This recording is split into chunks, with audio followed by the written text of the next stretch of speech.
has been moved and seconded that Amendment 1325 be adopted. There are amendments to the amendment. Amendment 1353, the clerk will read. On page 1, after line 5 of the amendment, insert the Last following. line. Extent practicable. The good member from the 20th District, Representative Orcutt, to move adoption. Thank you, Mr. Speaker. I move adoption of Amendment 1353.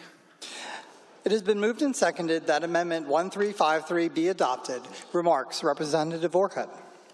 Thank you, Mr. Speaker. In the underlying striker, there's a provision to allow local levy authority to rise by $500, and then it can rise after that by CPI plus an inflation enhancement of 3.3%. And then when you get out to 2030, then it goes to a set amount of $5,035. And then after that, it goes up again by CPI of $5,035 from 2031 on.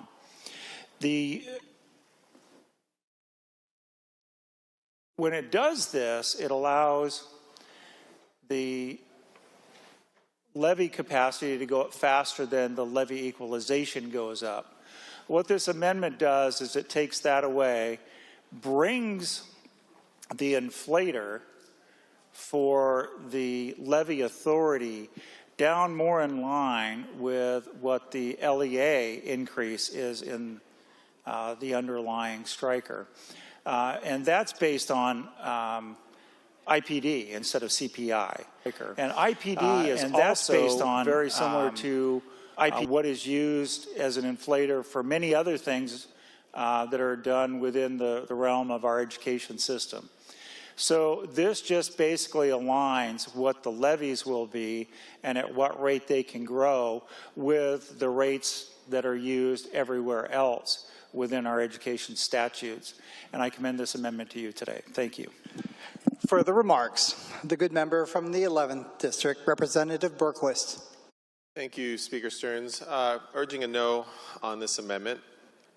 My hope is that over the coming years, we'll be able to continue increasing the LEA payments to districts, and it sounds like this year and in this two-year budget that should be coming years within the budget now, because my striking amendment removes that, but it doesn't remove the ability for us to do that. So I would urge that we vote no on this amendment, because I think we need to continue to let our local school districts be able to go out for local enrichment levies, and everybody's over the next 6 years going to catch up and all be on the same playing field for the local enrichment levy. The hope is that we can do the same with LEA, so I'm urging a no. Further remarks, the good member from the 19th District, Representative Walsh. Thank you, Mr. Speaker. It's a good amendment. Please vote yes. Mr. Speaker, when we are dealing with these tax increases, it behooves everyone, taxpayers, schools, the kids at school, that the way we raise the taxes is consistent and, to the extent possible, predictable. A flaw in the underlying striking amendment is it's a patchwork of different methodology for how it will raise taxes over the next several years. What this amendment does, I'd like it to get rid of the tax increase. It doesn't do that, but at least it makes it consistent, a consistent process for how the taxes that this proposal will raise will be raised. And in doing so, in making it more consistent, smoother, if you will, it does allow taxpayers and school administrators and local school boards and everyone to have a slightly better, slightly more realistic ability to predict what's coming in the years ahead. If we have this odd patchwork of different methodologies of raising the taxes, that creates uncertainty and confusion. And we've certainly heard a lot on this floor in many of our policy discussions about the problem with people being confused in public policy. This amendment clears up some of the confusion. Please vote yes. Further remarks? The good member from the 20th District, Representative Orcutt. Thank you, Mr. Speaker. So I would contend that this does not allow some school districts to catch up. And the reason why is there's a number of school districts out there that are reliant on levy equalization. The underlying striker allows the levy capacity to grow much faster than the levy equalization. The levy equalization, that's exactly, it's equalization. It equalizes with some of the districts that have greater valuations so that they can raise a lot more money. Some school districts cannot do that. They rely on the levy equalization money. If we allow the levy authority to go up faster, to inflate faster than the levy equalization, then the gap between the districts is not going to shrink. It, in fact, is going to grow. And that's the problem that we have had in past years. In fact, it's a big reason why we got into the McCleary lawsuit and lost the McCleary lawsuit, is because we weren't doing enough to fund LEA, and we ended up with a bigger disproportionality between some of the districts with lower valuations than those with the higher valuations. It was no longer equal. It was no longer equitable. Kids in some school districts could no longer get as good an education as they could in others, hence the McCleary lawsuit. The McCleary lawsuit, the response that we had to that and the fix that we got, that the folks in the robes across the flag circle said worked, was to bring some of that authority into the state, reduce how much is done at the local level, so that it's more coming from the state and less reliant on the local. This is going to make it more reliant on the local because the levy equalization is not going to keep up at the same rate that the levies are going to grow. It's going to make school districts less equal, not more equal. That's why it's so critically important to adopt this amendment to bring it back a little closer to being equal. Further remarks? The good member from the 9th District, Representative Dye. Thank you, Mr. Speaker. I remember when we passed the McCleary fix in the beginning, and I remember some of the numbers when we were facing that difficulty. And we had school districts like Pasco that was like $4.20 and the Seattle public schools were 74 cents. And they could still raise extraordinary amounts of income compared to what a city like Pasco could do. And it was like that across Eastern Washington. And Mr. Speaker, I look at what this bill is trying to accomplish, and since then, subsequent to the McCleary fix, we've passed a tremendous amount of law incentivizing clean energy projects, and most of those clean energy projects end up in those property poor districts. But the weird thing is that because the state is trying to incentivize a transformation into clean energy through wind and solar, we're completely shifting a lot of the tectonic plates underneath the economies of these small communities.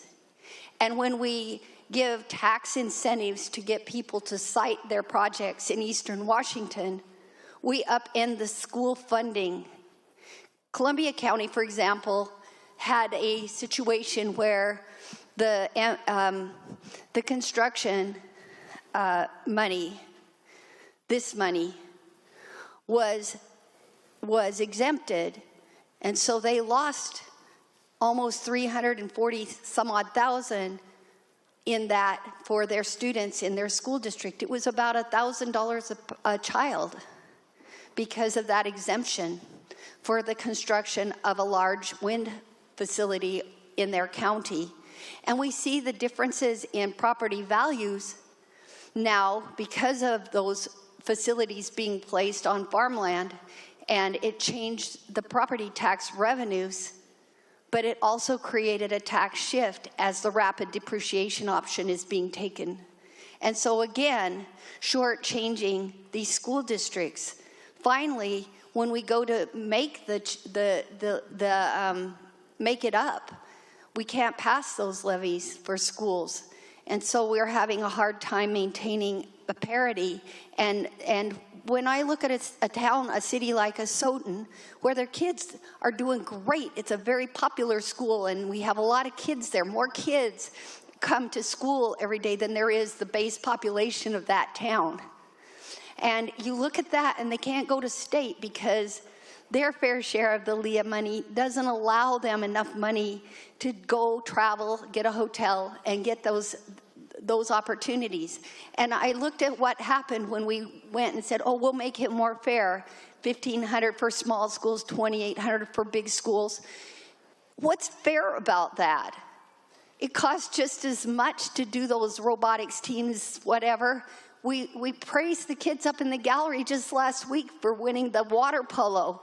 Dayton has rocks in their swimming pool. There's nothing equal or fair about this. So to me, this amendment helps a little bit so that the schools that are dependent on their LEA money get a fair shake at it. And it's more fair. What we're offering here is another big disparity between $5,000 for big schools and little bits for little schools. It's not fair. And that's why I urge you to adopt this amendment so that you can help us out in across the state, the wild, beautiful Eastern Washington, where we have lots of land and few people, but beautiful schools with kids that try hard and do well, but deserve to have their LEA money so that it's fair. We're the ones hosting the green energy. You could fund all of this if you just made those tax incentives go away and let the revenues from those facilities help our small communities. But instead, no, you incentivize that and you rip us off on the LEA. So I urge you to accept this. Thank you. Further remarks? Representative Defoe. Thank you, Mr. Speaker. This is a terrible bill. The amendment makes it a little bit better. I'd like to tell you why on both counts. Mr. Speaker, the underlying bill doubles down on a flawed funding formula for our public education system in Washington State. The amendment makes it just a little bit better. It's an open secret, Mr. Speaker, that some of the schools in our state get a lot of money and have a lot of resources, and other ones do not. And Mr. Speaker, that's the wrong message to send to the school children of Washington State, that if you live in a rich district, you get to have fancy iPads and extracurriculars, and if you live in a poor school district, you don't. Mr. Speaker, the Washington State public school system should be equal across the board, and we should be funding everything at a baseline level plus an equal per pupil funding level, and that should be paid for by the state. This bill and the underlying amendment, Mr. Speaker, the underlying amendment at least brings up the level a little bit at which the LEA money gets allocated to the local school districts. And that's important, Mr. Speaker, because we have such a vast disparity in funding between some of our rich schools and our poor schools. And Mr. Speaker, in Washington State, a public school in Sunnyside should be as good as a public school in Sammamish, and everybody knows that's not the case when it comes to funding. Great teachers, great students, but when you go to these competitions and you see the kids from Sunnyside, you know who they are. Unfortunately, a lot of them are Latino kids, and they sit there and they're doing their DECA work on notebooks. And the kids from Bellevue have fancy iPads. And that is a function of what's going on in this underlying bill, and it's wrong. Mr. Speaker, the good gentleman who spoke in advocating this particular, opposing this amendment, said, hey, well, maybe they'll start to catch up in 6 years. 6 years, Mr. Speaker, we're 60 years behind in equally funding our public schools. Mr. Speaker, this bill goes the wrong way. It creates more disparities between our wealthy districts and our small districts. And without this amendment, Mr. Speaker, it's going to get wider and wider and wider. Changing the underlying inflation indicator or factor at least starts to bring it a little bit closer together. Why are we going in the wrong direction? We have the wrong funding formula for our school system. We have the wrong mechanism for raising taxes and balancing our school budgets on the backs of these local property tax assessments. And now, Mr. Speaker, we're not even going to let the rural kids keep up with the wealthy kids. Wrong, wrong, wrong. Vote yes on this amendment and no on the bill. Further remarks? Seeing none, the question before the House is the adoption of Amendment 1353. All of those in favor say aye. Aye. All of those opposed say nay. The nays have it. The amendment is not adopted. Further amendment, Amendment 1355. The clerk will read. On page 1, after line 5 of the amendment, insert Last the line. following. Insert the effective date of this act.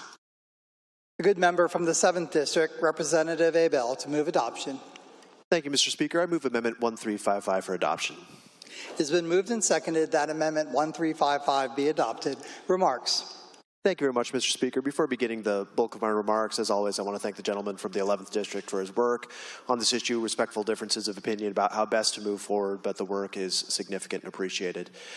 The effect of this amendment, Mr. Speaker, is that it provides that any levy authority increases authorized under this bill only apply to levies approved by the voters after the effective date of this bill. And in support of this amendment, I'd like to talk about a couple of constitutional provisions. We're all familiar, you and I, Mr. Speaker, with Article 1, Section 9 of our state constitution that talks about our paramount duty to fund our public education.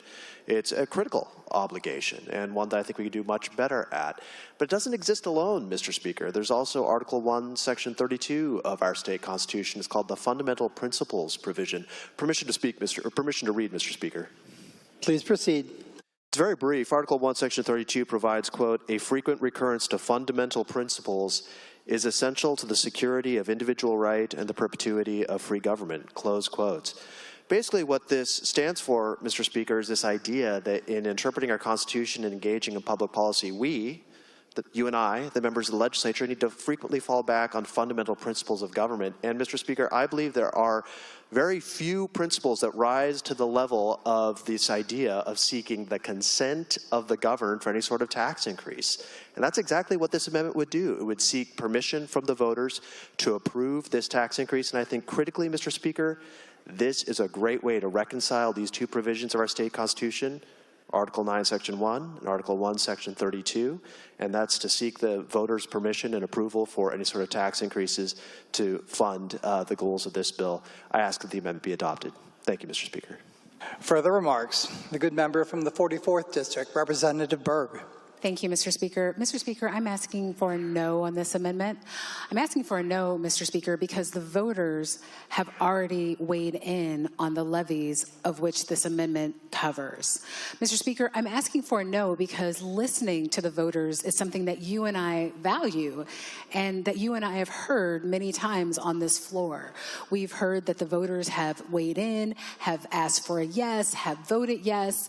And Mr. Speaker, the voters in question for this amendment have recently said yes, Mr. Speaker. Mr. Speaker, the voters knew the levy rates they were voting for, Mr. Speaker, and they made their vote with hope.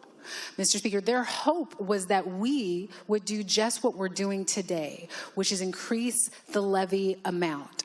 They hoped for that because they wanted to invest in their local schools, into their local communities.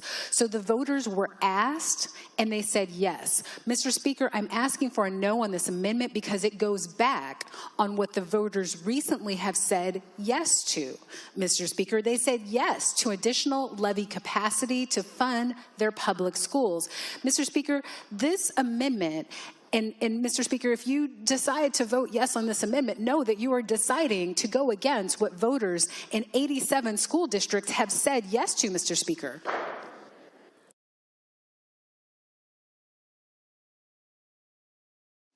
Speaker would request the members not talk specifically about how I am going to vote, speak to the policy. Please proceed. Thank you, Mr. Speaker. Mr. Speaker, I'm asking for a no to reaffirm the vote that voters in 87 school districts have taken. They have said yes to investing in their schools, and this amendment would go against what they have said yes to. Please vote no.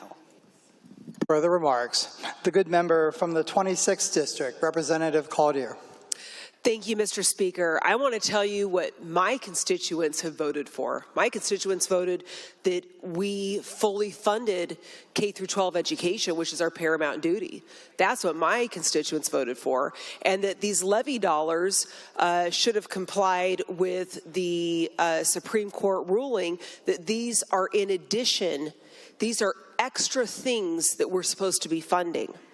Right now, that's not, you go ask your superintendents, because I guarantee you they're telling you that because we have never fully funded education, K through 12 basic education, they're having to utilize the levy dollars to pay for that. And now, in addition to our state legislature, and it looks as though the MSOC increases are not going to cover the Climate Commitment Act increases. It's not going to cover all of the additional costs of, for employees and making sure that they are fully funded, that they're going to have to continue to utilize levy dollars. And what will happen? It's going to be McCleary 2.0. That's what we're looking at here. So for those reasons, I urge adoption of this amendment. Further remarks. Representative Defoe. Thank you, Mr. Speaker. Asking for a yes on this amendment, I'd like to tell you why. It does something very important. It says, okay, we're only going to allow the local levy increases that take place after this bill is put in to go into effect, and not ones that have already been put in. And that's very important, Mr. Speaker, because in my opinion, these local levies in and of themselves are unconscionable. You know why, Mr. Speaker? Because it allows individual districts that are wealthy and have a bunch of rich kids in them to get more money for their schools than the poor kids in our state. That is wrong, Mr. Speaker. Mr. Speaker, you're going to see these 87 districts that the good lady from the 44 talked about. They're going to be in the wealthy parts of our state, Mr. Speaker. They're not going to be in the poorest parts of our state. They're going to be where there's already the best educated kids, with the kids whose parents are the most invested in their education already, whose parents aren't out working in the fields or maybe don't speak English as a first language. Those kids aren't going to get any money because those districts didn't pass their local levies, and they're not going to in the future. At least, Mr. Speaker, if we go to a place where we say only the ones that are in the future, we'll keep that disparity just a little bit closer. We'll give our poor school districts, the poor areas of our state, and the poor kids who are in those schools just a little bit of hope that they're not going to fall so far behind on the horse race of their education. Mr. Speaker, Washington State public school system should be the same for every single student in our state, and we all know it's not. We know that there are wealthy school districts that are well-funded with their local levies. If this amendment doesn't pass, it's only going to make it even worse. Vote for fairness. Vote for equality for all public school children in Washington State. Vote yes on this amendment. Further remarks. The good member from the 20th District, Representative Orcutt. Thank you, Mr. Speaker. Also rising in support of this amendment. Oftentimes when these school levies are put out to the public is told that this is not a tax increase because the levy rate will be $1.50. The rate that you're paying right now is $1.50, and moving forward it's going to be $1.50 per thousand, so it's not an increase. There's only one problem, and then they'll say, you know, on a $400,000 home or an $800,000 home, it's going to be X amount of dollars. That's what that home is paying now. That's what that home will pay next year. There's only one problem with that, Mr. Speaker. First of all, the last one that Kalama passed, which is the school district in which I live, that's what they said. $1.50, a $400,000 home, which is about what mine is, will cost you $600. That's what it cost you last year. That's what it'll cost you next year. But I also looked at the total amount of the levy they were going out for. It was $3.6 million one year, $4 million the next, and $4.4 million the next, and they're saying there's no tax increase in there. and because the levy rate's going to stay the same. Well, the levy rate may stay the same, Mr. Speaker. The only problem is when they talk about the $400,000 home, the $400,000 home last year is a $450,000 or $500,000 home this year. So when you apply that $1.50 to the new valuation on your home, it did go up. That's why it can go from 3.6 to 4 to 4.4. So I'm rising in support of this amendment, Mr. Speaker, because all of the emails that I'm getting, and you know, you get stopped somewhere along the street or in the grocery store, and somebody will come up to you and complain about their property taxes, and they're finding out that these local levies are raising their taxes much more than they thought. In fact, Mr. Speaker, I had one constituent that emailed me this year and said that she and her husband are both disabled. One is 62, one is 57. And they've been told by the assessor they don't qualify for senior and disabled. Their taxes went from $3,500 to $6,200. $3,700 to $6,200. It was an increase of $2,500 in 1 year. I went and looked at their tax bill. And their tax bill compares 2025 to 2024 taxes. So I can see exactly what happened. $2,000 of their increase were voter-approved levies. Now imagine if they're already at their cap, we lift the cap, and next year they see that go up again. As angry as they are, as much as they are struggling to pay their property taxes on top of everything else, without this amendment, those taxes would all of a sudden take another jump without any further voter approval. The levies that they're paying now that are already too high were passed under one set of rules. Any change to those rules should trigger another vote. And school districts could take and say, okay, we're going to cancel our old levy and go for a 3-year levy moving forward. So they could still have the longevity of a longer levy. They wouldn't have to say, okay, we're 1 year in, so we're going to do it again and only do it for 2 years when they were doing 3 years before. So this is not a huge burden on them. And if they're going to get additional revenue as a result, they should be willing to go to the expense and the trouble to do this because of the trouble that it causes the constituents, the trouble that it causes the taxpayers. To me, this is just fairness. The legislature changed the rules. There should be another vote, and they should get a chance to say whether or not they want those rates under the new rules that they approved under a previous set of rules. I believe the taxpayers deserve the right to be able to say whether or not they agree to that under the new rules. That's why this amendment is so important, and I ask you to adopt it this evening. Thank you. Further remarks? The good member from the 19th District, Representative Walsh. Thank you, Mr. Speaker. This is a very important amendment. Please vote yes. Mr. Speaker, I'm a great fan of the comic strip Calvin and Hobbes. And in Calvin and Hobbes, Calvin plays the game Calvin Ball. And in Calvin Ball, Calvin gets to make up the rules as you play. And if Calvin doesn't like the way the Calvin ball score is going, Calvin adds an extra base to the field in Calvin Ball. Mr. Speaker, without this amendment, the underlying striker is Calvin Ball for taxes in Washington. The state gets to change the rules in the middle of the game because it doesn't like the way the game is going. Mr. Speaker, that is not good public policy. And even in Calvin and Hobbes, the point was that wasn't good for Calvin.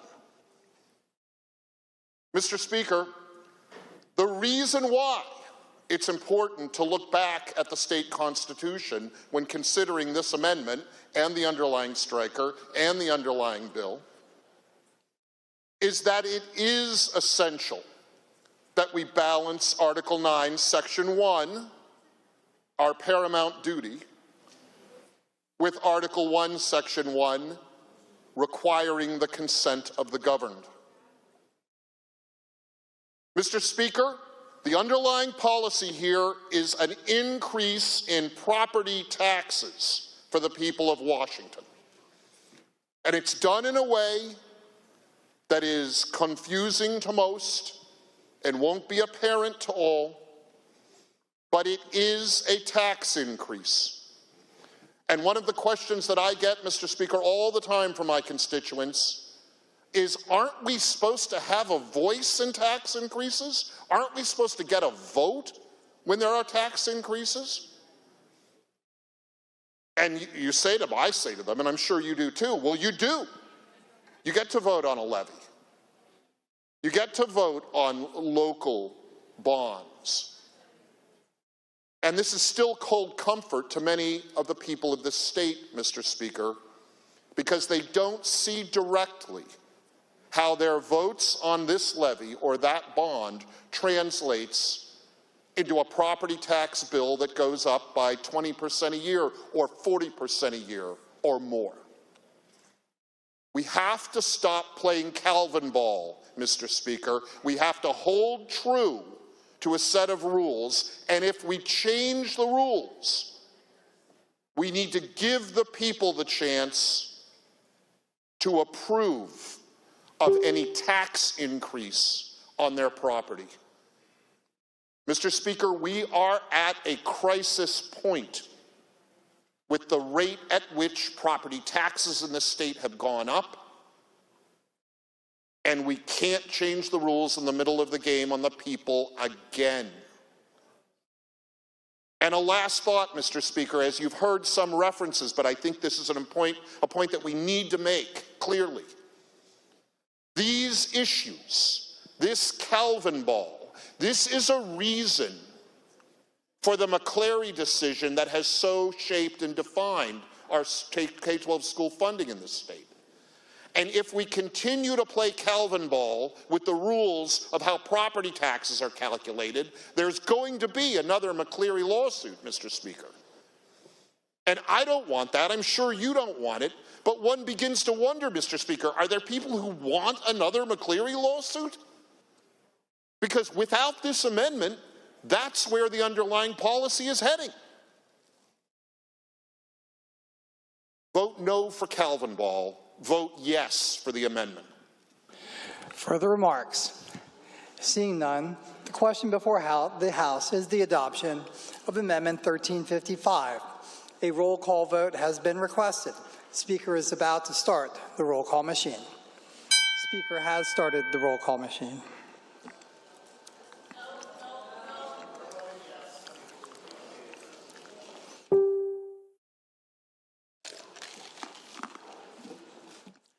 Has every member voted? Representative Peterson, how do you vote? Representative Mena, how do you vote? Does any member wish to change their vote? The Speaker is about to lock the roll call machine. The Speaker has locked the roll call machine. The clerk will take the record. Mr. Speaker, there are 45 yeas, 53 nays, 0 excused. The nays have it. The amendment is not adopted. Further amendment, Amendment 1356. The clerk will read. On page 1, after line 5 of the amendment, Last line. Insert is at least 70%. The good member from the 25th District, Representative Keaton, to move adoption. Thank you, Mr. Speaker. I move 1356 for adoption. It has been moved and seconded that Amendment 1356 be adopted. Remarks, Representative Keaton. Thank you, Mr. Speaker. This amendment will incentivize our districts to focus on academics. None of us are happy with the state of our academics in the state, and we want to make sure, you and I, that we do this right and we actually see improvement on our Smarter Balance assessment scores. Right, this amendment will not allow the levy extra kick-in dollars from our community until a 70% score is achieved. Currently, the state target is 90%. So we're not asking for 90%, just asking for 70% to be able to show that the schools are performing properly and that the expensive taxpayer dollars are being spent wisely. In my community, passing a levy was really easy. Everybody was looking for a good school. A lot of people moved to Puyallup in order to move there for the school district because of the tradition the school district had. It's getting tougher and tougher, and some of the levies aren't passing anymore. They're not passing because we've lost the confidence of the community, and we need to regain that confidence. They've seen for the last decade that the cost per student has doubled, and the test scores are going the opposite direction. We have to stop it. We can't keep this trend up. We're hurting our schools, we're hurting our students, we're hurting our communities. How do we fix it? We incentivize the refocus on academics. We do that by saying if you want to pass a levy and you want to get more dollars, then you need to show some performance. Important levy to do the right thing for our students and our communities. Please vote yes. Further remarks? The good member from the 37th District, Representative Santos. Thank you, Mr. Speaker. Rising to ask for your no vote on the amendment. I'd like to share a little story, Mr. Speaker, that I think is relevant to what our students today are experiencing and why their test scores may be reflecting some of the other challenges that are present in their lives. Mr. Speaker, you may know that my father's 97 years old. That means that he was born before the Great Depression, and he was a little boy going through the Great Depression. He was also born in a country that quickly went to war and was involved in World War II, and he was part of a nation that was suffered a defeat during World War II. That meant that he was a little boy when he was going through war and then the post-war deprivation. Mr. Speaker, I share this with you because today, the way my father's brain was formed during times of deprivation, times of war, times of mental health crisis, has never changed. I could tell him 1,000,000 times, Dad, you don't need to wash that paper cup. It's a paper cup. It's meant to be disposed of. But that is not his mentality. Mr. Speaker, the reason I share that with you today is because COVID was the equivalent of what my father went through over 60 years ago. It has challenged our students. It has shaped their brains and the way they approach not only school, but how they interact with people, whether they're adults or whether they're peers. You've heard, Mr. Speaker, about the great challenges that we have for our students in terms of mental health and hygiene. The idea that so many of our students are experiencing anxiety, depression, suicidal ideation, and yes, even suicidal completion. That is what we ask our schools to deal with, Mr. Speaker. It's a fine thing to talk about focusing on academics, but our educators, the teachers in the classrooms, the para-educators, the counselors, the nurses, the principals, the administrators, district-wide, are focusing on the conditions that allow students to thrive, period. Taking money away from schools where they have high student, I forgot what that score is, but where ACEs scores, adverse childhood experiences, does not help the student achieve academically. Mr. Speaker, I do want to note that statewide, and this is why I point to COVID, statewide in 2024, the average score for SBAC and the ELA was 50.3. and the average score for math was 39.7. That was statewide. There are differentiations, Mr. Speaker, depending on grade level. The younger grade levels actually performed quite well, some of them even exceeding 70%. But where we see the anxiety and depression really playing out, Mr. Speaker, is in the older grades. And that's where we see our students really needing our assistance. So, Mr. Speaker, I have to ask you to turn this amendment down, but I don't want to leave you with a gloomy sense of the state of our students and our schools, because I'm very happy to report, and I can't give you details yet because it's embargoed, but one of the things that we do in this state is we recognize schools for achievement. This year, 406 schools from 154 districts are going to be receiving some sort of recognition. And Mr. Speaker, I'd like to share with you what those categories are. And if I could read, Mr. Speaker. Please proceed. Thank you. The categories are simple. One is achievement. These schools rank in the top 10% statewide in at least 2 areas, including attendance, dual credit completion, and assessment scores in English, language arts, or math. But there are 2 other categories, Mr. Speaker, that speak to why we have to be mindful of the challenges that our schools and our students face.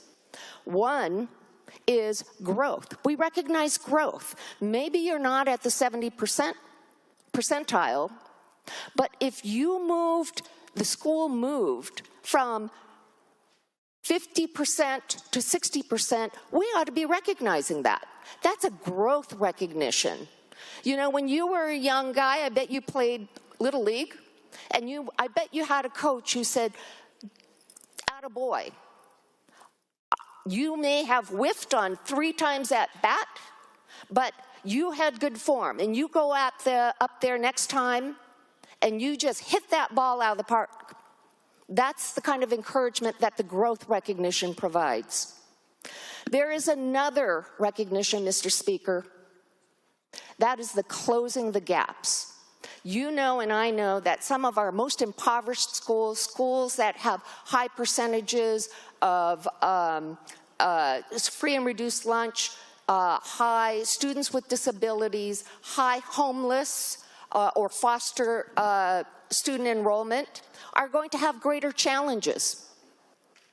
But if we can close the gaps between those average students and the students that are in those gaps, we ought to recognize those schools, and we do in Washington State. Mr. Speaker, I'm very proud of what we do in Washington State because we recognize whole schools, whole communities, and most of all, whole students. Please do not adopt this amendment. Further remarks. The good member from the 17th District, Representative Stevie. So, Mr. Speaker, thank you. And I really appreciate the comments coming from the good gentlewoman. But I really think this is a great bill. I'm sitting here listening. I agree with a lot of the things she said, the stories, but it's all about setting expectations and goals. And I think this amendment here is important because it's setting a bar. You know, it's great to get the Participants Award, but that doesn't really teach. And I think you want to inspire our students, and that's why I'm really in favor and passionate about this amendment. Thank you. Further remarks. The good member from the 35th District, Representative Couture. Thank you, Mr. Speaker, rising in support of this amendment tonight. I think it's important to realize and kind of try to recalibrate. The amendment is about if you want increased levy authority, then you have to be performing at grade level in certain areas like reading, math, science. And Mr. Speaker, we're not performing well. I know that if we went to school, when we went to school and we got 50% on an assignment, that's an F. Mr. Speaker, that's an F. That's not good. These are our kids we're talking about here. And I agree that COVID set us back significantly and in many ways have not truly fully recovered from COVID. But Mr. Speaker, our test scores have been going down since 2013. As a matter of fact, our national scores are the lowest they have ever been in the last 3 decades.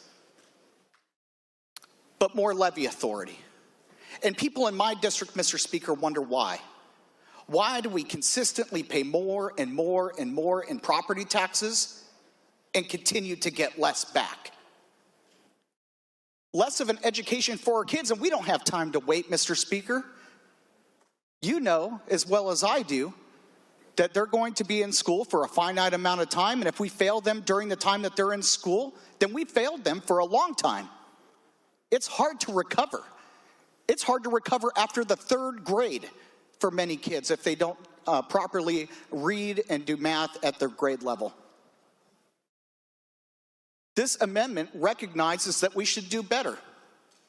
That we should expect, I know crazy concept, but we should expect some results from our schools in order to get more money, especially at a time when we have an affordability crisis in our state, where people can't barely afford gas, groceries, rent, insurance, health care, you name it. It's difficult for people. People have good hearts in our state, Mr. Speaker, in my district and in yours. We want our schools to work well, but we don't want to be homeless for it.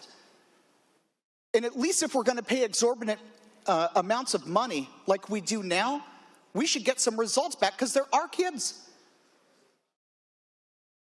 50% in reading comprehension, F. 30 to 40% in math comprehension, F minus. This is our future workforce. These are our future families. And we have actually shifted the goalpost because it was mentioned earlier that, hey, we've got significant increases going on. Well, that's not true. OSPI shifted the goalposts. They created new metrics. The same kids who couldn't read before still can't read now, except for we changed the numbers to make ourselves look better and pat ourselves on the back. That's wrong. When you're failing, you don't keep digging the hole and change the goalposts. You don't lower the standards and pat yourself on the back. Look, we can read better. No, they can't read better. They can't do math better. This amendment is essential. It says increased levy authority. And you know who doesn't get levies, Mr. Speaker? Tons and tons of schools across Washington State and Eastern Washington and rural communities. They don't even get these funds. They've been living in the Depression-era mentality since the beginning. And they still have to perform, Mr. Speaker. Those schools that don't get levies and don't get enrichment and don't get music and band and football and all the different things that enrich the lives of our students in our K-12 schools, they get nothing. And under this underlying bill, they will get even less than before. This is about inequality. This is the rich accelerating up the ladder and leaving the poor in the dust. And all this amendment asks is that if you want more authority for your levy, then show us some success. Because I'm proud of our state too, Mr. Speaker, but you know what I'm more proud of is results for our kids. And I don't see any right now. It's our paramount duty to fund K-12 education. But it's not just about how much money we throw into the black hole. We want our kids to read. We want them to do math, and we want them to be safe in our schools. Vote yes on the amendment. Further remarks? The good member from the 49th District, Representative Stonier. Thank you, Mr. Speaker. Asking you to vote no on this amendment. The member from the 37th talked about some things that do work. I want to share with you some things that I know do not work. It is true that our numbers may seem to be declining since 2013, but you want to know what had happened about that time? We changed the law here in Washington State to erase the barrier of high-stakes testing and performance measures that weren't working. We did that by adding an amendment to the 24-credit framework that allowed some flexibility so that students could participate in classes that meant something to them. Many times on the floor here, you've heard members from both sides of the aisle talk about how important CT programs are. But the reason I ran and came to this body was because of what I saw in the classroom. And that was performance measures like what I see in this amendment, creating a barrier to the talented teachers working with students to engage them and bring them along. Because what happens when you put measures like this in place is exactly what was happening in my classroom in the years before I came here. No Child Left Behind was a policy that created state testing at every level, in every state. And as a response, Washington State created their testing schematic. And as a result, my school district created yet another testing schematic. And as a result, my classroom had to do further assessments. I'm voting no because of what I know does not work.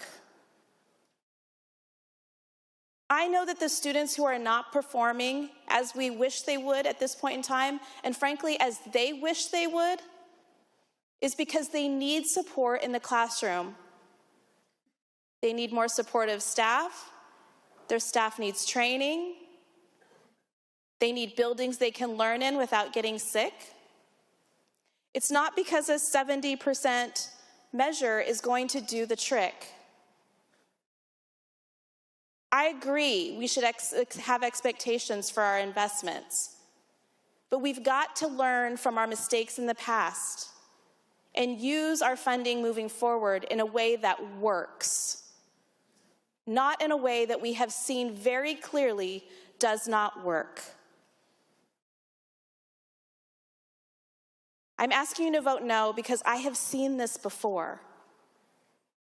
And I have worked to undo that for the young people in our state. And unfortunately, after we made those changes in our state policy to make room for more things that work, we faced a pandemic that set things sideways and backwards. And I have faith, Mr. Speaker, I have faith that you and I will continue to come up with ideas, bills, and funding formulas that will set us on the right path. But first, we must learn from what we know doesn't work. Please vote no. Further remarks? The good member from the 19th District, Representative McIntyre. Thank you, Mr. Speaker. Wow, what doesn't work? I think I could go through a list of things that don't work. I know what does work, and that is setting high expectations. Children are amazing people. They're amazing in the classroom. I've taught them, and I know that when you set expectations high, they will rise to meet the moment. And while the good lady from the 49th sees high expectations as a barrier, and that's something that is not able to be achieved, makes it difficult for students to find achievement, it actually is exactly what they need to dig their roots in deep, to grow tall, and meet the day. The elimination of high standards is detrimental. And while we thought intuitively, like, man, if we just lower the standards, won't we see students feel more relaxed and be able to take charge of their education and be able to find success? It's only gotten worse.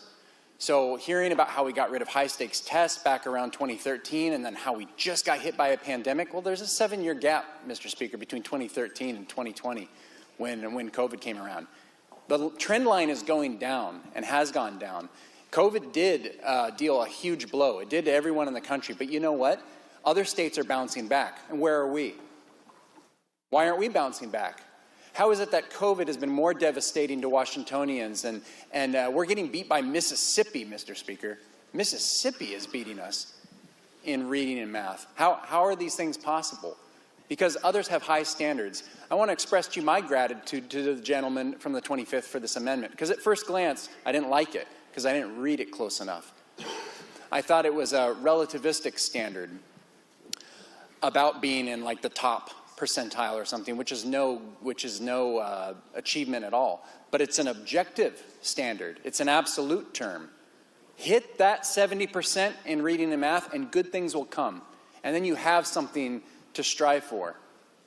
Where the good lady from the 37th was talking about how we recognize schools that get in the top 10% or the top 20%. 'Tis no achievement, Mr. Speaker. Someone has to be in the top 10%. It's a thing of statistics. It is no achievement to be in the top 10% of a failing education program. Where's the absolute terms in which we're going to judge student achievement? It's right here in this amendment. Get to 70% and good things will come your way. I remember having to, all right, I'll say I lied to my students once, okay? Just one time.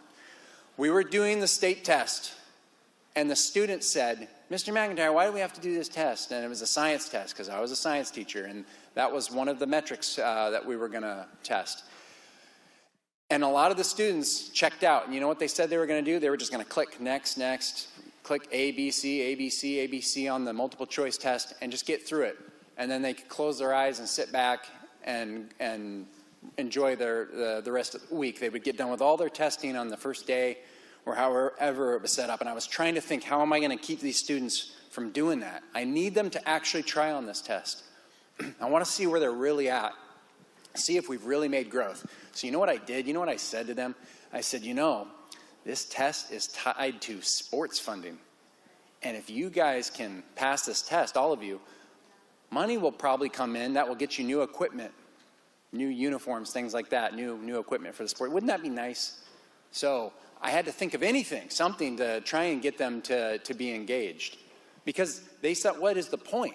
What's the point of this test? What is the point, Mr. Speaker? What are the point of these tests? What is the point of these low metrics that we set where there's no downside to just clicking next through all the questions and failing the test? We're going to pass them.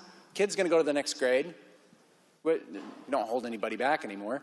So what is the incentive? That's what it's about. It's about incentives and it's about absolute terms of success. 70%. And I think I know where this comes from, the gentleman from the 25th, from the military. The military works on objective metrics, not relativistic. If you're trying to get into a high-speed school, be a Navy SEAL or something, they don't say, oh, if you're in the top 10%, you can go. No, they say you have to hit these metrics. You have to have a 290 on your physical fitness test or you can't go. Hard, absolute metrics, not relativistic. That's what we're going for. And that's what I think, not just this amendment, but I think that's what the whole system needs, Mr. Speaker. I think the entire education system needs to get back to high standards and rigor for success. Because like I said when I started this speech, children are amazing people. They are so adaptable and they will meet the moment. You set the standards high, tell them to aim high, and they will achieve high. Bring down those standards and they'll go right down with them. That's what's happened in the state, and it's what continues to happen, and what will continue to happen, provided that this line of thought continues in the underlying bill. But this amendment can do something amazing, a real boost in our confidence. Please vote yes. Further remarks? The good member from the 26th District, Representative Caldier. Thank you, Mr. Speaker. So I heard on this floor that we need to put more supports into the classroom. Well, we should be doing that with basic education.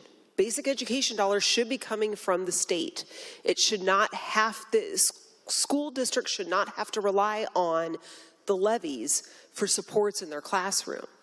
However, if that school district is performing well, and I don't know about you, Mr. Speaker, but one of the school districts that I have in my district, it doesn't perform well.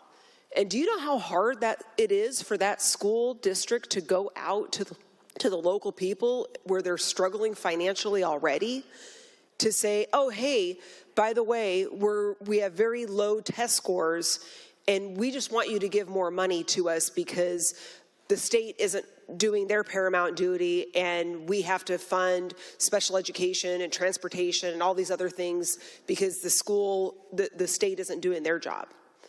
That's really hard for a school district to do. And I will tell you that those levies barely pass.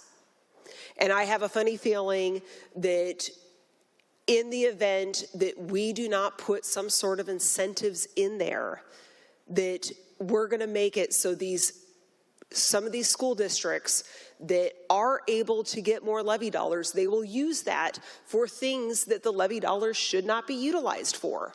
It's going to go to teacher salaries. It's going to go to all sorts of things that the levy dollars should not be paying for.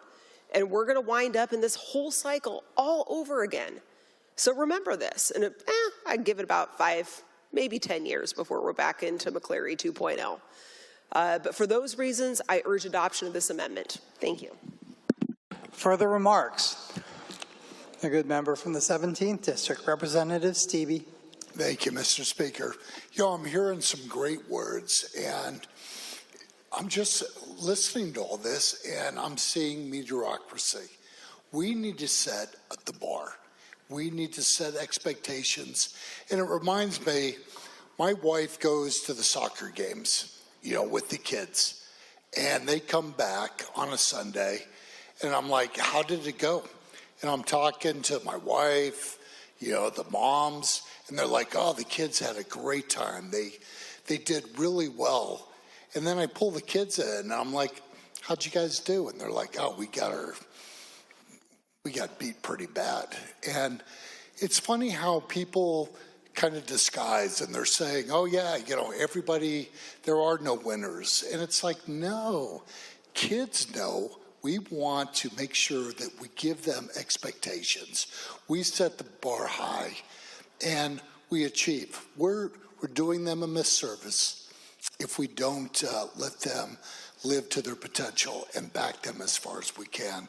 And that's why setting expectations are important. So I approve this amendment. I think it's a great one. Thank you. Further remarks? Seeing none, the question before the House is the adoption of Amendment 1356. A roll call vote has been requested. The Speaker is about to open the roll call machine. The Speaker has opened the roll call machine.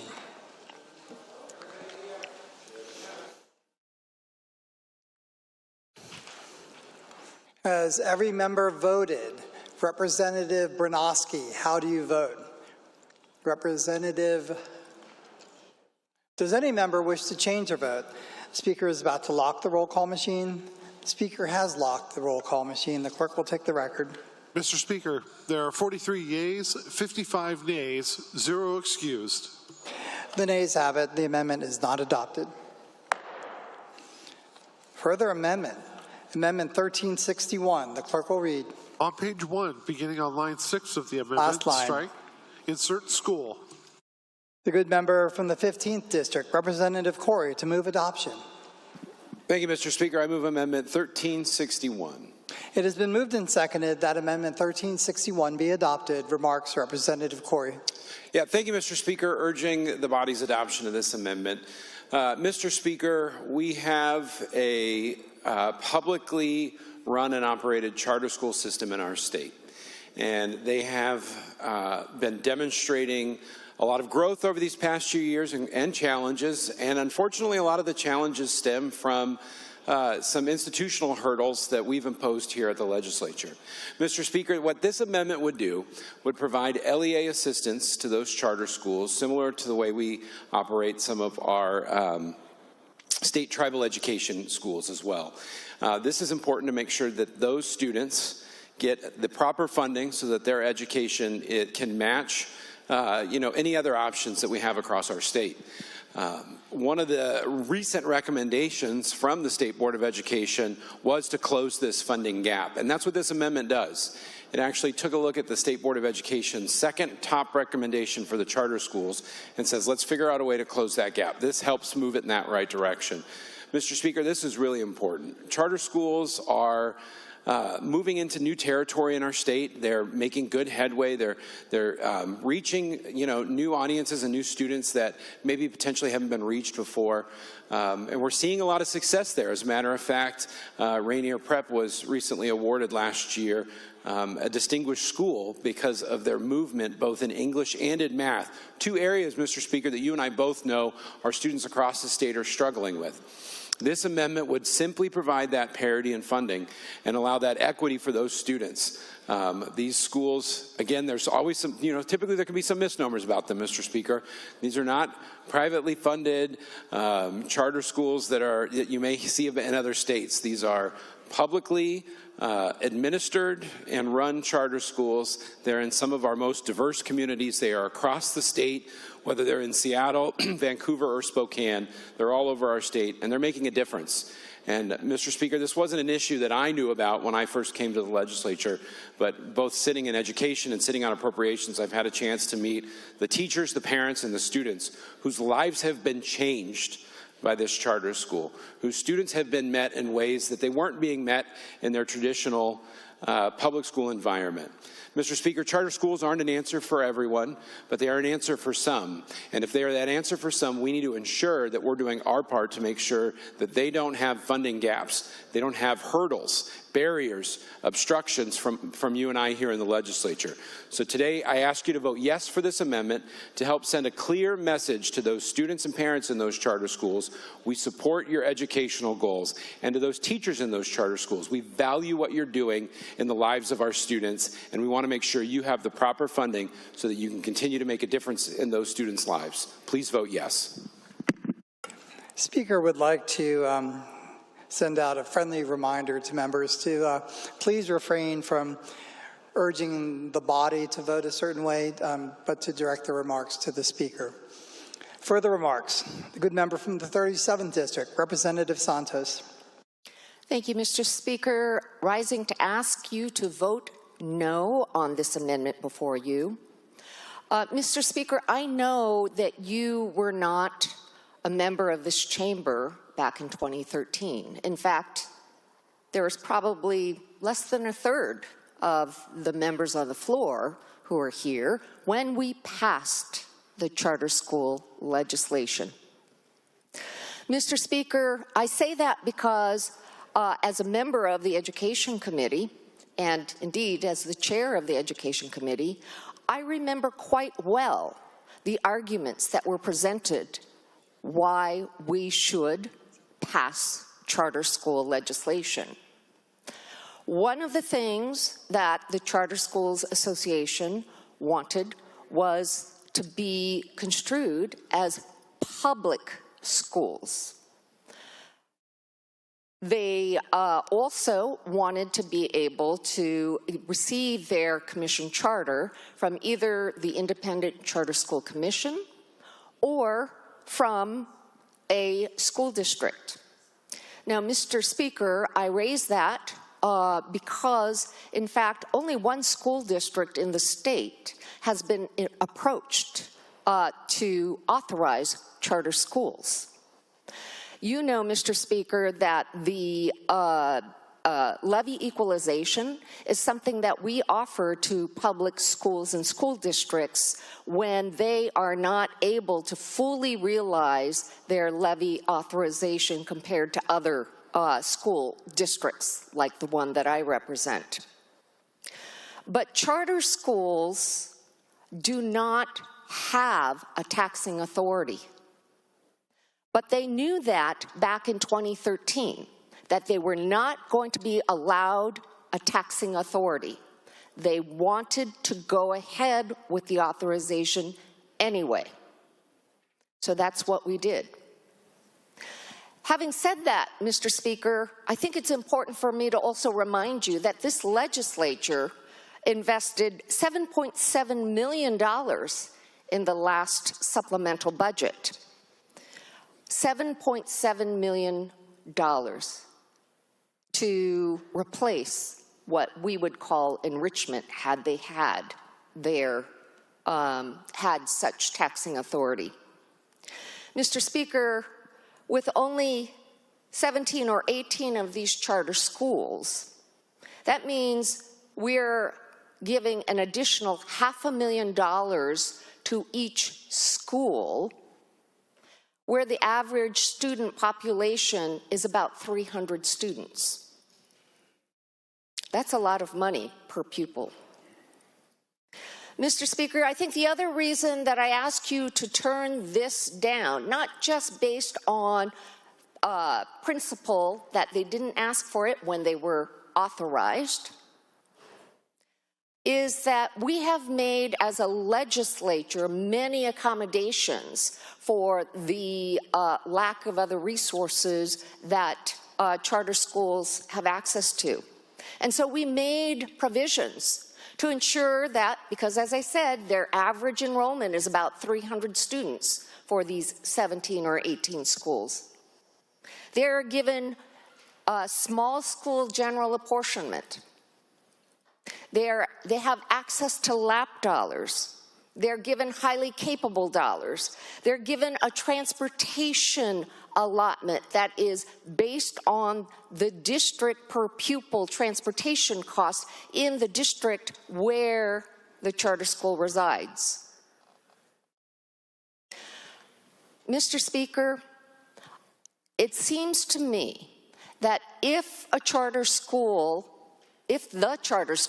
wanted to have the levy enrichment dollars, they should be seeking, of course they cannot anymore, but there should have been more schools seeking a charter application from an elected school board in the state of Washington and negotiated at that point the sharing of levy equalization dollars. But that time has passed. You cannot change now and say we should be entitled to these enrichment dollars, which are intended to support those property poor school districts that cannot fully raise their local levy dollars because they have property valuations that don't allow the school district to meet its cap. Please vote no. Further remarks? The good member from the 15th District, Representative Corey. Yeah, thank you, Mr. Speaker. I just want to stand up and say a couple words in response to the good gentlelady, to you, sir. One, charter schools are public schools. And I was not here in 2013, Mr. Speaker. I did not get to vote on that. But the people voted prior to us making that decision, and the people said they wanted charter schools. And we set them up in a way so that they are publicly run, and you know, we have oversight there. And you know what, I wasn't there for the discussion. You weren't there for the discussion in 2013, Mr. Speaker. But maybe that was overlooked. Maybe that was missed. It's 2025, Mr. Speaker. We're here now, and we clearly see where you and I would need to make course corrections to help ensure that they're fully funded. They don't, Mr. Speaker, have that taxing authority. So it's on us to ensure that, you and I, sir, to ensure that we make every effort to get them the funding they need to thrive. Mr. Speaker, the size of the student population shouldn't matter. They are each a unique school serving a unique function each in their unique community. So for us, I think a lot of the good points the gentlelady made support the idea that we should do this, that you and I should do this, Mr. Speaker, to ensure that these schools can have as much money and access to funding as they need to be successful, because the public, when they voted for these charter schools, told us, the legislature, that they wanted them. Please vote yes. Further remarks? The good member from the 19th District, Representative Walsh. Thank you, Mr. Speaker. It's a good amendment. Please vote yes. Mr. Speaker, it is not too late. It's never too late, Mr. Speaker, to fix what's broken in our state. And that's what this amendment does. It fixes something that's broken in how we fund public schools, and particularly the subset of public schools that we call charter schools. Mr. Speaker, it's not too late to fix what's broken in how we fund charter schools. And it is actually consistent with the spirit of the underlying bill. Because the underlying bill is changing the way we fund schools. So it's not too late. It's consistent with the spirit and, I presume, intent of the underlying bill to fix this broken thing. And Mr. Speaker, what we need to keep in mind is that with the underlying proposal, we are raising the property taxes on the people of this state. And if we're going to raise the property taxes on the people of the state yet again, I think it's the perfect time to let the people reconsider everything. If we're going to open the hood of the car, let's look at everything. Let's look at the transmission. Let's look at the engine block. Let's look at the brake lines. Why narrow our focus to one element of our car that needs a lot of work, Mr. Speaker, because it's not running very well? It's never too late to fix something that's broken, Mr. Speaker. That's why you and I are here. Let's fix what's broken in this inequitable and unfair way we fund our charter schools. Let's take the opportunity. Let's seize the moment. Let's vote yes on the amendment. Further remarks? The good member from the 35th, Representative Couture. Thank you, Mr. Speaker. Rising in support of the amendment.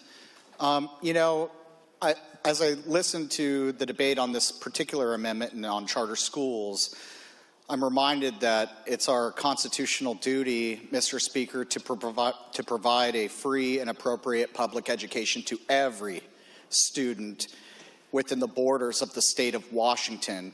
And the good member from the 19th is right. It's never too late to fix what's broken. It's never too late to fix Washington. And I would also note, Mr. Speaker, that what also wasn't asked for by our school districts is a reduction in the growth of our LEA funds, especially those in rural and property-poor districts. That was never asked for. But here we are with the underlying bill doing exactly that. And Mr. Speaker, I went as a member of the Education Committee and toured a charter school near my district in Bremerton called Catalyst. And I will tell you that because they don't have specific taxing authority, that they can't go out to get a bond for their facilities. So that Catalyst charter school, public charter school school in the Bremerton School District utilizes an old military depot that was once then converted into a church and now is a charter school. And as I toured that Catalyst charter school, Mr. Speaker, I was just blown away by the buy-in of the staff and the teachers and everyone that worked there, and how the kids were absolutely excelling in that public charter school. Their comprehension rates were vastly superior than all of the nearby comparative public schools in their area. But they did so with less money, no ability to get bonds, no ability to get levies. And I can tell you that half of that school, roughly half of that Catalyst charter school, is kids on IEPs or with special needs, because a lot of those families felt like the public school system had failed them. So they were looking for an alternative where it's actually working, not just by what we look and see and what we feel, but by the numbers as well. And that is a charter school district that absolutely fits the community in which it exists in inner city Bremerton, just across the Manette Bridge. But, Mr. Speaker, again, going back to the FAPE, a free and appropriate public education, why is it that if we're trying to deliver the same education for all the students, the same high quality education for all the students within Washington's borders, that we would say to some, you'll never have an ability to get a levy, some rural poor schools across the state of Washington, we're going to leave you behind. And then we also say to our charter schools that we're going to leave you behind as well, even though you're showing success. It's just starving them. But it's not about what the label of the school is. Public school, private school, public charter school. Forget about that, Mr. Speaker. It's about the kids that exist within the four walls and the borders of that school. This is about their enrichment opportunities, which they have very little of. They barely have a playground. But yet they succeed academically. And as a result, the waiting list for that charter school is a mile long. 500 or more families waiting to get into the doors, begging, please let me and my child into this charter school. I talked to many of the families at that charter school after the tour, and they had tears in their eyes for how grateful they were to have their kids there. But the only tears we'll be seeing as a result of this underlying bill are the property poor schools and the families that exist in those areas, and the kids who have to go into those schools and they're being punished by just the fact that they live in a certain zip code. And they won't have levy equalization. They won't have as much LEA funds to their schools. It'll grow a lot slower while the wealthier get wealthier. That's not equity. That's not fair. Mr. Speaker, by allowing LEA to charter schools, it's not about charter schools, it's about the kids. We should be allowing levy enrichment funds to the kids, those assistance dollars, if they can qualify. That's all this amendment is about. This amendment is about equity for all the kids, all the students within the borders of Washington State. Please vote yes. Further remarks? Seeing none, the question before the House is the adoption of Amendment 1361. All of those in favor, say aye. Aye. All of those opposed, say nay. The nay division has been called. The Speaker is about to start the roll call machine. The Speaker has started the roll call machine.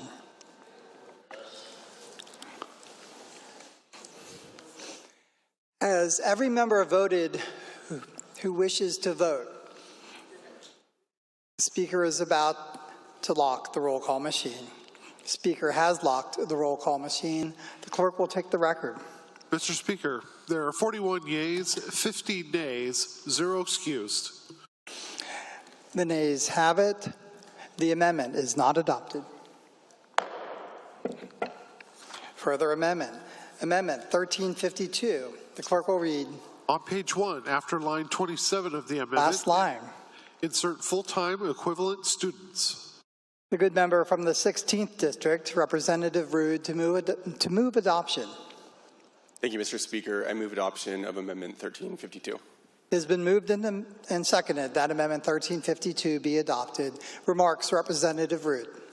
Thank you, Mr. Speaker. This amendment increases the LEA threshold to 60% of the max per pupil for a district of 40,000 or more. I know that you've heard a lot about equity tonight and fairness. That's something that is very important to me.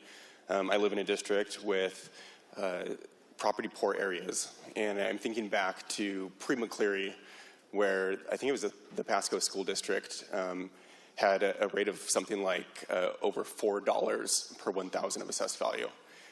So that's the kind of situation that I'm facing in my district. I am concerned that without taking this amendment, the inequity will increase and potentially put us back in a situation in the, not the chamber across the way, but the building across the parking lot. So asking for your support on this amendment. Further remarks. The good member from the 34th District, Representative Fitzgibbon. Thank you, Mr. Speaker. Rising to ask you to join me in voting no on this amendment, not because I don't think that we should increase local effort assistance. I don't represent any districts that receive local effort assistance, but our job here in this body is to represent all the people of Washington State, including the kids in public schools in all of our 295 school districts. And so I would love to increase resources for LEA so that students in those property poor districts are able to benefit from that increase. We also, Mr. Speaker, earlier this session voted for a cutoff resolution that makes it clear that a bill that is not necessary to implement the budget, and if we adopted this amendment, this bill would become hundreds of millions of dollars more expensive. It would be dead. This would be a dead bill. And while there may be members here who would be happy with that outcome, I will tell you why that's not an okay outcome for me. I represent the Highline School District, Mr. Speaker. 67% of the students in the Highline School District are on free and reduced price lunch. But the Highline School District does not get local effort assistance. It is, in fact, one of those districts in which the voters of the Highline School District have already passed a levy, an enrichment levy that is above the rate that they are allowed by this body, by the state legislature, to collect. The kids in the Highline School District, 67% of whom are eligible for free and reduced price lunch, would benefit from the additional $9 million that the voters of the Highline School District have already authorized to be collected in property tax to support their education. If we adopt this amendment, this bill is dead, and those kids, the kids in the Highline School District, as well as in the other 2 school districts I represent, would not be able to benefit from the fact that the voters in those districts have already approved levies that they are not allowed to collect the full amount of because of the law that this bill proposes to change. Please vote no. Further remarks, Representative Defoe. Thank you, Mr. Speaker. Rising in support of this amendment, the good gentleman from the 34th said that this bill is dead if we accept this amendment. I believe that's not the case, Mr. Speaker. This chamber has the authority by a 2/3 vote to suspend the rule that would allow this bill to move forward. And I think in support of our kids and support of equally funding public schools across the state, that's something that we should do. Mr. Speaker, the underlying bill has 3 fundamental flaws. 1, it raises property taxes significantly at a time when we should be cutting property taxes.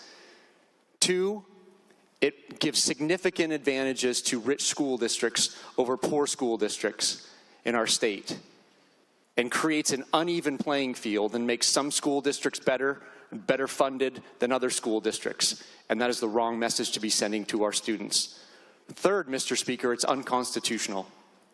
The state constitution says that it's the state's duty to fund public education, not local school districts. Without accepting this amendment, Mr. Speaker, we will continue to see districts across our state, including several in my district, that are about 20% of the level of what some other schools are generating from their local levies. So that means wealthy school districts and school districts like the good gentleman talked about from the 34th who have passed their levies will be getting 300, 400, 500 times, 500% the amount of money from their local levies than some of our poorest, most disadvantaged school districts in our state.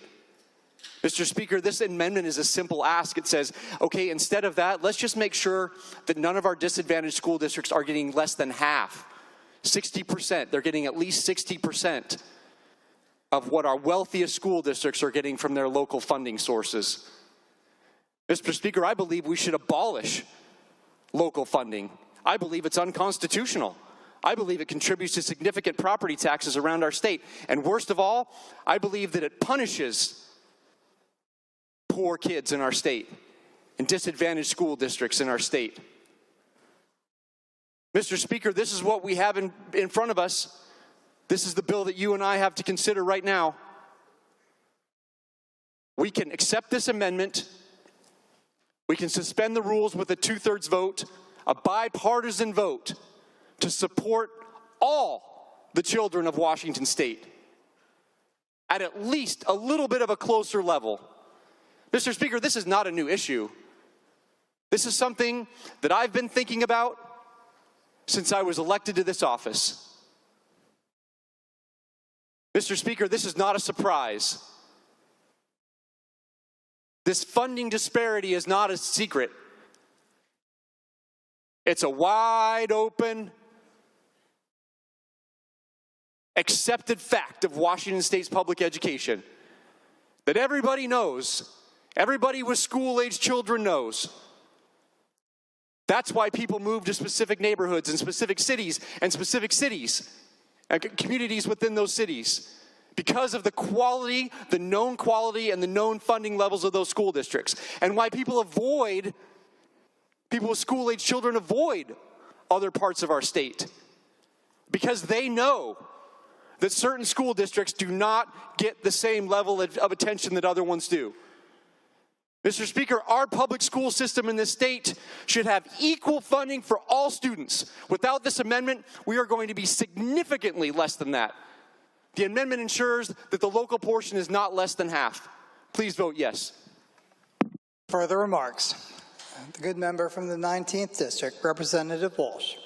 Thank you, Mr. Speaker. Very good amendment. Please vote yes. Mr. Speaker, hanging over this entire discussion, hanging over this amendment, and hanging over the underlying proposal, the striker and the baseline proposal, hanging over all of it, Mr. Speaker, like a gray eminence, is the McCleary decision. And, Mr. Speaker, what this amendment does is it shines some light on that gray eminence, and I think gets it under control. Mr. Speaker, as we have already discussed, the underlying proposal actually worsens the state's posture with regard to the legal and constitutional issues that were raised in the McCleary lawsuit. It runs against the spirit of our so-called McCleary fix, and in some cases it actually runs against the mechanics of the so-called McCleary fix. Mr. Speaker, without this amendment, we are driving faster toward the cliff of a McCleary 2.0. And Mr. Speaker, it is incredible to me that we are considering public policy that makes this dreaded reality closer at hand. Mechanically, technically, by accepting this amendment, we delay that reckoning in a good way. Now, as for whether this amendment would kill the underlying bill, I disagree. I don't think it would be a dead bill.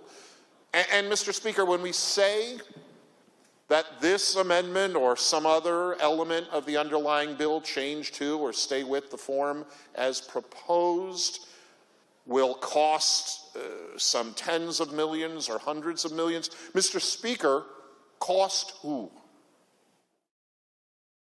The underlying proposal as it stands is going to cost the taxpayers of Washington State and the homeowners of Washington State hundreds of millions of dollars in higher property taxes. When we think of what this policy proposal is going to cost, let's not focus on our own ledger sheet. I mean, that's important.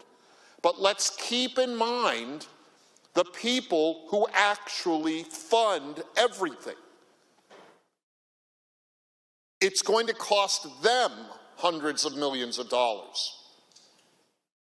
This is a tax increase, Mr. Speaker, and when we engage in raising property taxes, I think it is incumbent on us to consider every element of what we're doing with that additional money. And yes, make sure it's spent in an equitable way, which it's not in the underlying proposal. But more importantly, Mr. Speaker, it's a bitter thing to add hundreds of millions of dollars to every Washingtonian's property tax bill at the same time that we are hastening, we are speeding up the reckoning of the next McCleary lawsuit. It's a lose-lose proposition. I can't support that. I don't think you should either.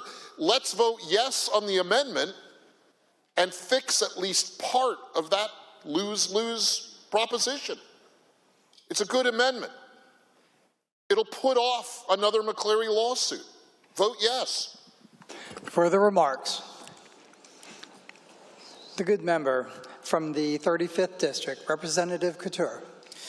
Thank you, Mr. Speaker. Rising in support of the amendment. What this amendment essentially does is keep the promise of McCleary to where we don't overuse levies to try to create bigger gaps in our state amongst our property poor and property rich schools.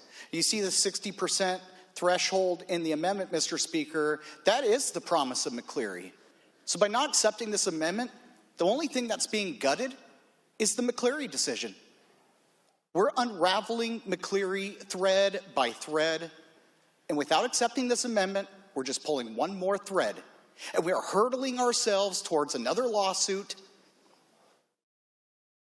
That just cannot happen, Mr. Speaker. Anything below 60% is violating the promises of McCleary, and the underlying bill, Mr. Speaker, is 50% or less.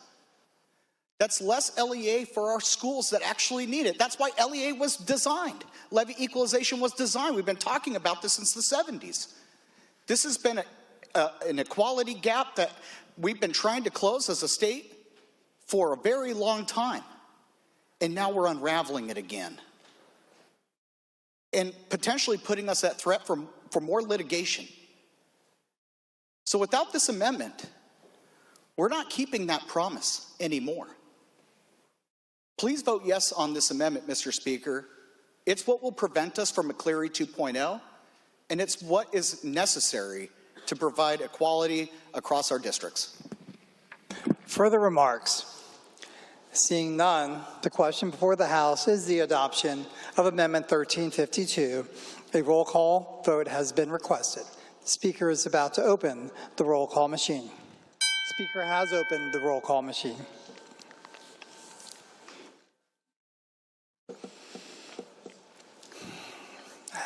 Has every member voted who wishes to vote? Oh, it is not a wishing vote. Has every member voted? Representative Birnbaum, how do you vote? Representative Mena, how do you vote? Does any member wish to change their vote? The Speaker is about to lock the roll call machine. The Speaker has locked the roll call machine. The clerk will take the record. Mr. Speaker, there are 44 yeas, 54 nays, 0 excused. The nays have it. The amendment is not adopted. Further amendment, Amendment 1354. The clerk will read. On page 1, after line 27 of the Last amendment, line. insert students. The good member from the 35th District to move adoption of the amendment.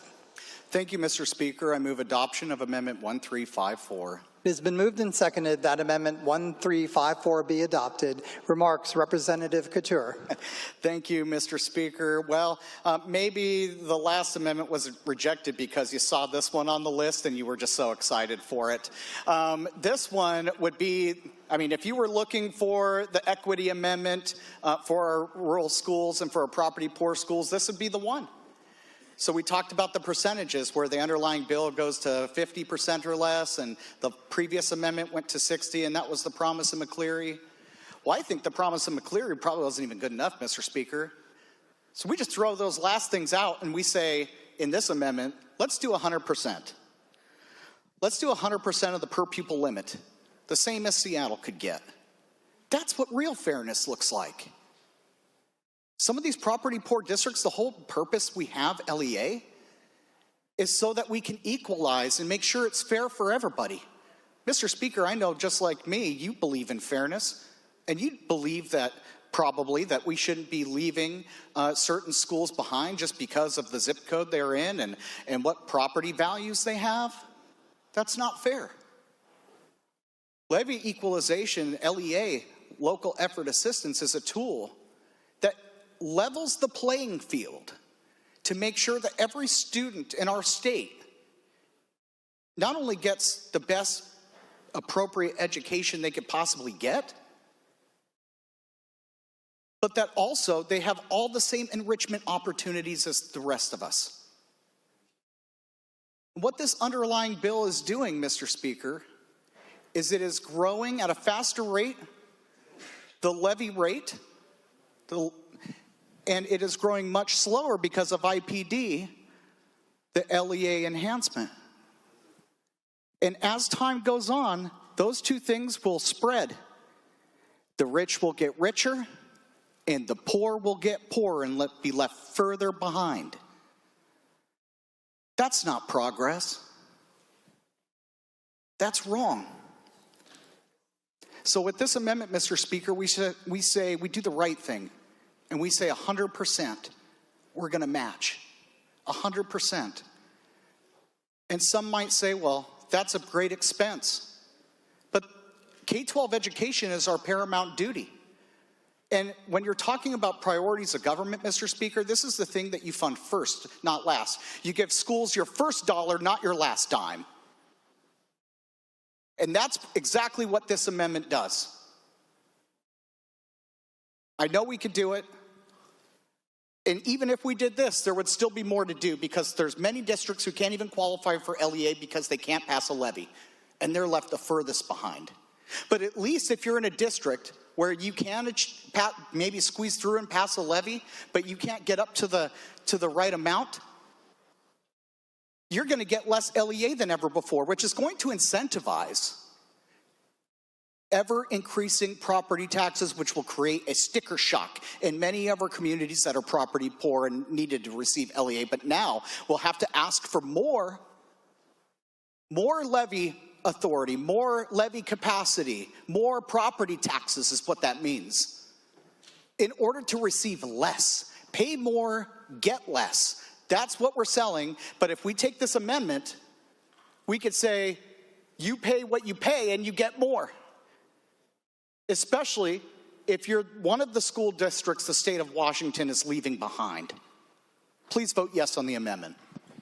Further remarks? The good member from the 34th District, Representative Fitzgibbon. Thank you, Mr. Speaker. Rising to ask you to vote no on this amendment. You know, Mr. Speaker, the operating budget that you and I voted for a few weeks ago included $610 million over the four-year outlook period in local effort assistance. And I'm proud of that number. I'm proud of that number in spite of the fact that not a single school kid in my district will benefit from those investments in their public schools. They'll benefit in the sense that we all benefit when we have a state that invests in public education, when we have less inequities in our districts across the state. That's why I am proud that we voted for a budget with $610 million for local effort assistance, even though every single taxpayer in the 34th District gets $0 for their local schools for that. We are paying in for the benefit of those property poor schools around the state. That is the right thing to do. And I am confident, Mr. Speaker, that the final budget that we adopt off this floor will invest in local effort assistance. And I am proud to be voting for investments in local effort assistance, even though the 3 school districts I represent will not benefit from that. The students at White Center Heights Elementary, which I will invite you, Mr. Speaker, to come visit with me sometime this interim. It's a 15-minute walk from my house. 73% of the students at White Center Heights are on free and reduced lunch. And they would be very surprised to hear some of the members on this floor describe them as a rich school.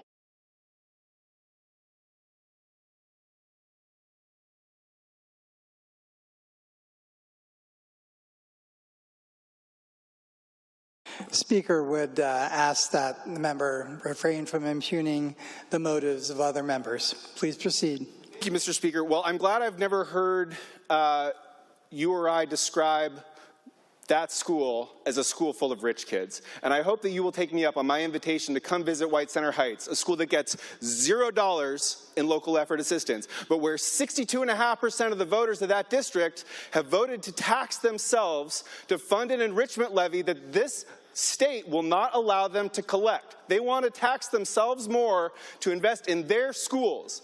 That's what this bill fixes. Please vote no on the amendment. Further remarks? The good member from the 35th District, Representative Couture. Thank you, Mr. Speaker. This bill doesn't fix anything. This amendment fixes something.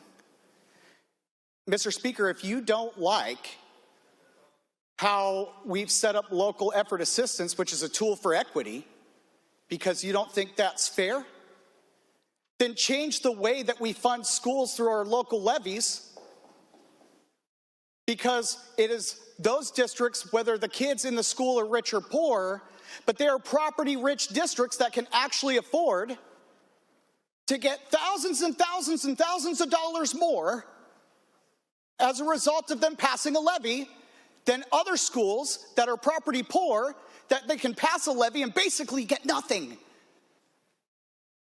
You want to know who the schools are, Mr. Speaker, that don't get squat?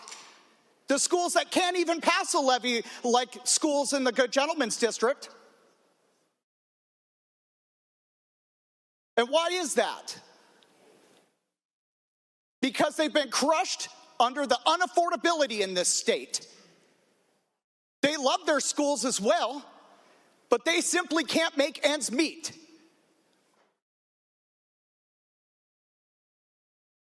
This bill turns equity into a math problem and solves it for the rich. That's exactly what this bill does. And this amendment says we're not going to leave the rest of you behind because we have a failed scheme on how you could raise money for your local schools just because you live in a certain zip code.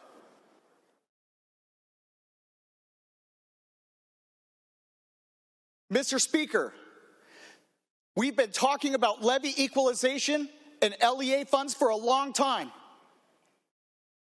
in this state. And it's because of the unfair underlying systemic system in which schools are funded in our poorest, most rural areas is why we have local effort assistance, because it's not about the school, it's about the kids who exist there. Because every child in the state of Washington deserves a free and appropriate public education, no matter where you live in those borders. And while the rich districts are going to have an even greater ability to tax themselves and tax the renters and the poor people in those property wealthy districts even more, crushing them. That's what's going to happen. And as they climb up the ladder and give more enrichment opportunities to their kids, what the bill does is nefarious. It leaves the rest of us behind. Mr. Speaker, vote yes on this amendment and don't leave a single Washingtonian kid behind. Further remarks, good member from the 19th District, Representative Walsh. Thank you, Mr. Speaker. Good amendment. Please vote yes. Believe it or not, I guess it falls to me to try to dial down the temperature here. Mr. Speaker, this is a good amendment for this reason. We have a fault in the DNA of the LEA system. What we used to call levy equalization, now we call local effort assistance. These programs are themselves Band-Aids on a much more serious problem in the funding of our K-12 public schools in our state.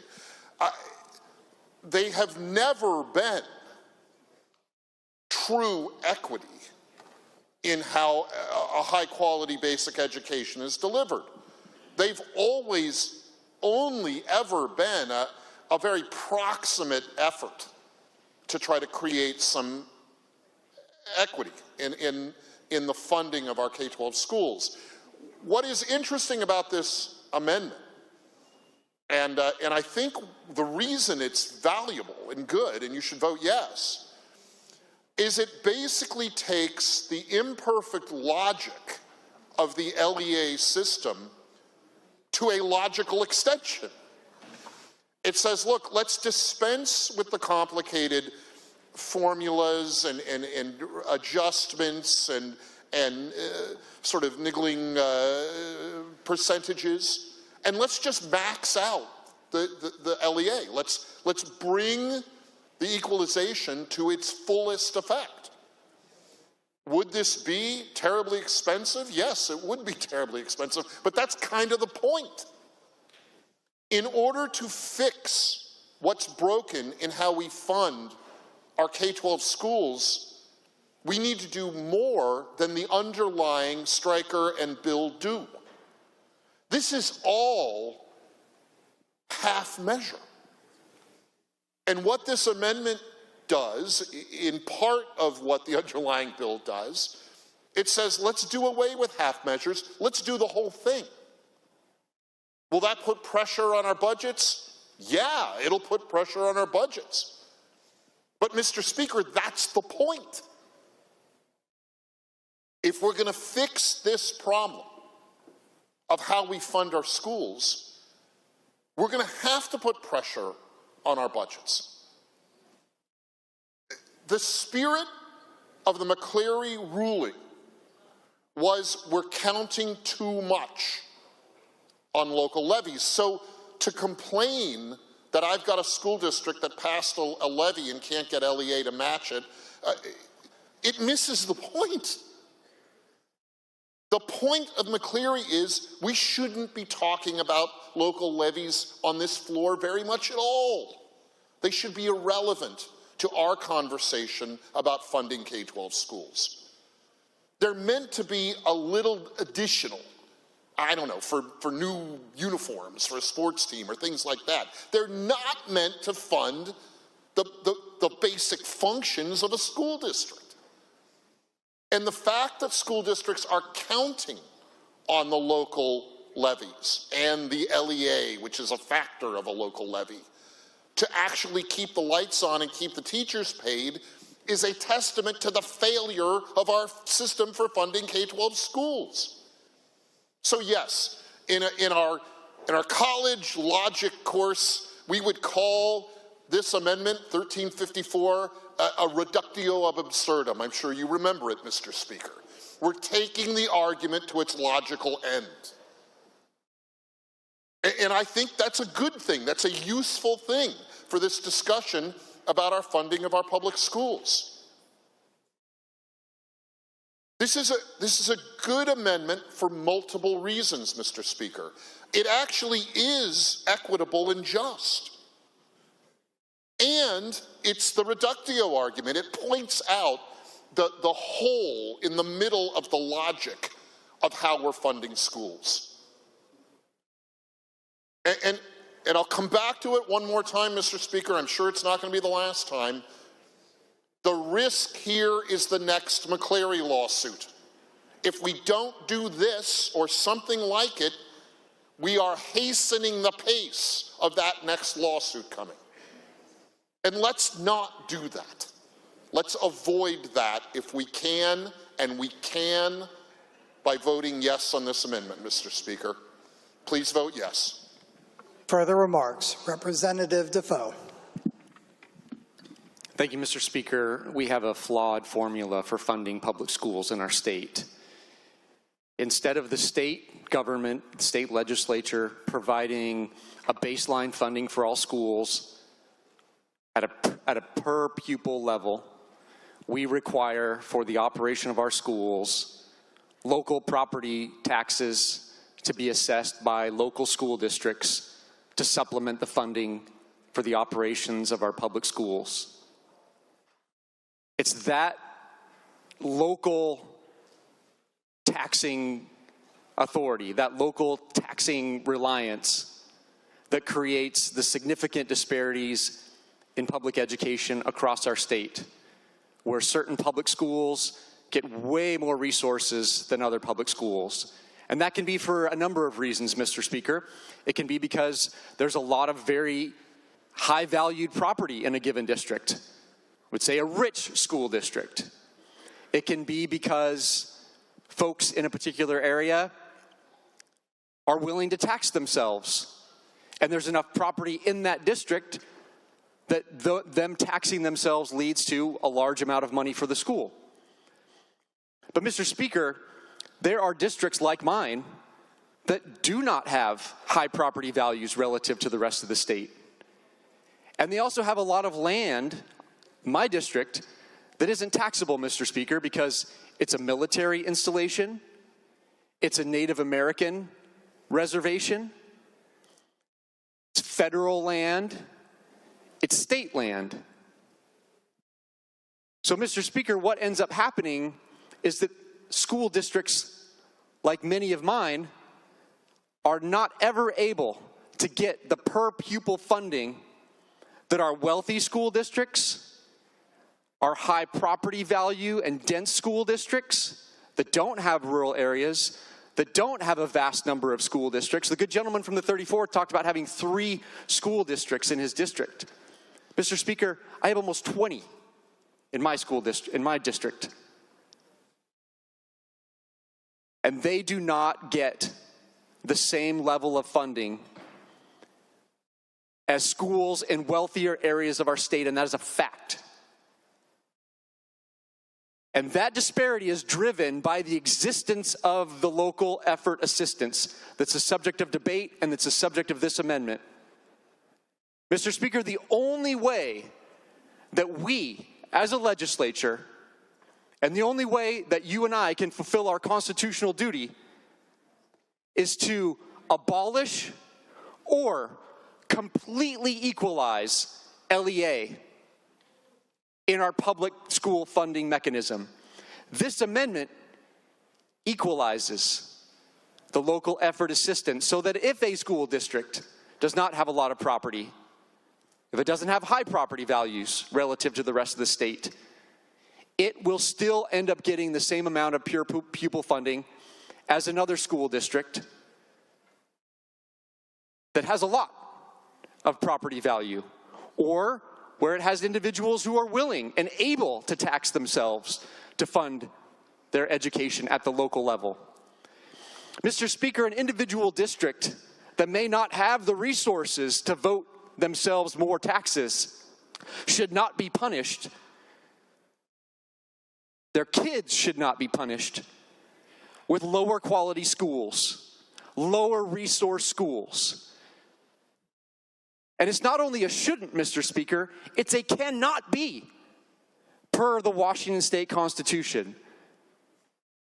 Mr. Speaker, we have to accept this amendment, you and I, if we are going to comply with the state's fundamental duty to fully fund public school education in our state at an equal level for all students, regardless of their level of their family's wealth or the wealth and involvement and engagement of individuals in that school district. Please vote yes. Further remarks? Seeing none, the question before the House is the adoption of Amendment 1354. A roll call vote has been requested. The Speaker is about to open the roll call machine. The Speaker has opened the roll call machine.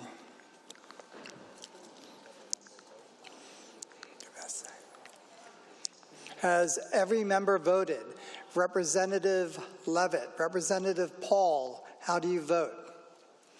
Does any member wish to change their vote? The Speaker is about to lock the roll call machine. The Speaker has locked the roll call machine. The clerk will take the record. Mr. Speaker, there are 45 yeas, 53 nays, 0 excused. The nays have it. The amendment is not adopted. Further amendment. Amendment 1363. The clerk will read. Beginning on page 1, at the beginning of line 6. Last line. Strike all material through insert sub F on page 2, line 5. The good member from the 31st District, Representative Penner, to move adoption of the amendment. Thank you, Mr. Speaker. Move Amendment 1363. It has been moved and seconded that Amendment 1363 be adopted. Remarks?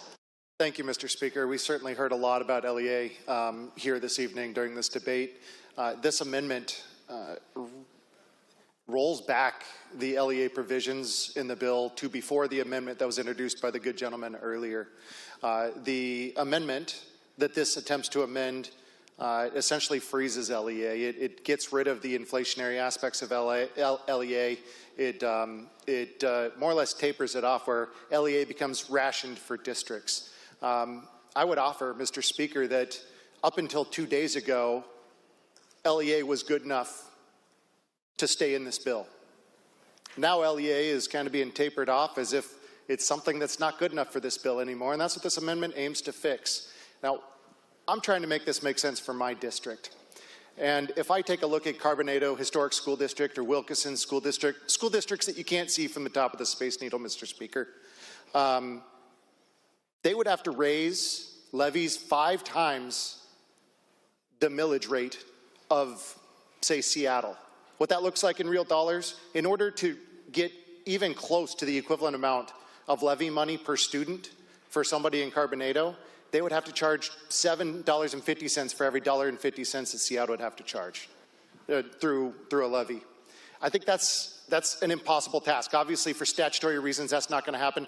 But in reality, what you see then is you see districts that are in the outlying communities, maybe in the rural areas of the state, that are dramatically underfunded through levies compared to the other districts. Again, those districts you can see from the top of the Space Needle. Why do people live in Carbonado? It's not because of the industry. There's no Microsoft jobs in Carbonado, Mr. Speaker. There's no sawmills, there's no carbon mines, there's nothing. People live in Carbonado because that's where they can afford to live. These are the people that have to drive 2.5 hours to get to work, 2.5 hours to get home, and when they get home at the end of the day, the schools that their kids go to can't even get adequate funding because here we are, 12 years after McCleary, and we still haven't figured out how to adequately fund education. Now, I know I'm getting a little bit maybe astray of the point of this amendment. Really, this amendment says, if this was good enough up until 2 days ago, up until what, the 100th day of session almost, why isn't it good enough anymore? We need to roll back this amendment at least to the underlying bill. Mr. Speaker, I urge your support of this amendment. Further remarks. The good member from the 33rd District, Representative Gregerson. Yes, thank you, Speaker Stearns. I'm going to respectfully ask for a no vote tonight. You know, you heard from the good gentleman about the reasons that folks on the floor want this amendment, but unfortunately, at this point in time, we really are going to ask for the maximum amount of flexibility in the budget. It just really doesn't make sense at this point in time to corner us and make, and we want to make sure when we do it right. So I'm asking for a no vote. Further remarks. The good member from the 20th District, Representative Orcutt. Well, Mr. Speaker, rising in support of this amendment, if supporting this amendment is cornering us, then we probably ought to be in a corner. We'll have backed ourselves into a corner that a court case is going to penalize us for. It's critically important, Mr. Speaker. It's critically important that we address this issue. Past practices, past funding, past authority that has gone out very similar to what's in the underlying striker got us sued. And it's bad enough to get sued, it's even that much worse when you lose. And the state lost on that lawsuit. And the reason it lost was it was not equitable. There was too wide of a gap from one district to another, to another, to another. This amendment helps prevent us from widening the gap. A gap that we closed with the McCleary fix in 2017. There's a lot of money that's coming into the state property tax to fund schools as a result of McCleary. We're actually taking in about $4 billion more than what was assumed when the McCleary fix was passed in 2017. $4 billion more than what the court said we needed to address the McCleary fix, to address the shortcoming in the state's policy regarding education funding. $4 billion more. I believe that additional money that has come in and continues to come in,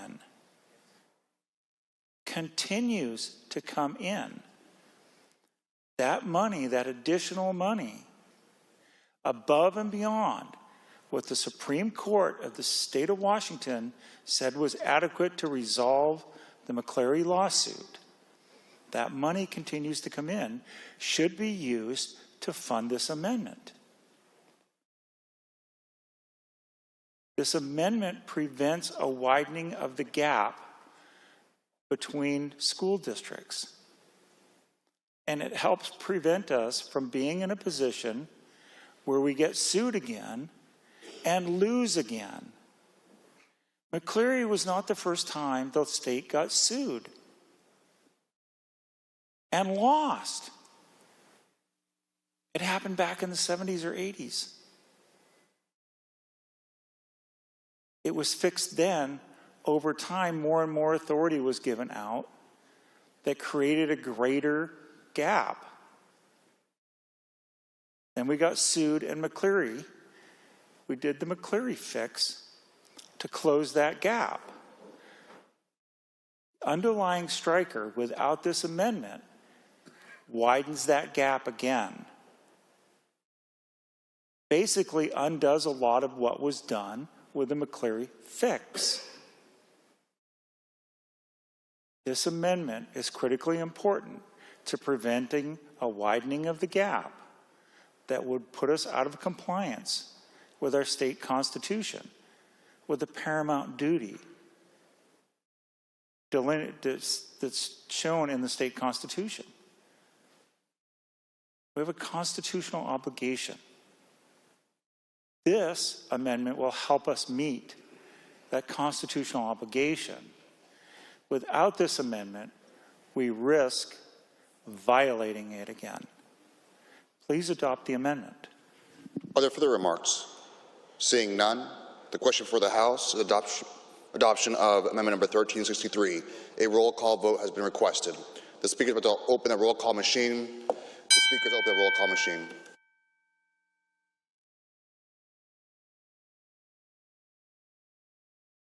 Has every member voted? Representative Birnbaum, Representative Brodsky, Representative Callan, Representative Hackney, Representative Paul, Representative Rule, Representative Timmons. How do you vote? Representative Callan, Representative Hackney, Representative Timmons. How do you vote? Representative Hackney, would you like to vote orally?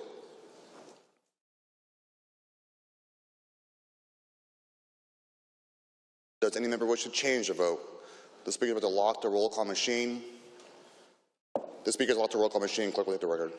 Mr. Speaker, there are 43 yeas, 55 nays, 0 excused. The nays have it. The amendment is not adopted. There are further amendments. Amendment number 1362. Clerk will read.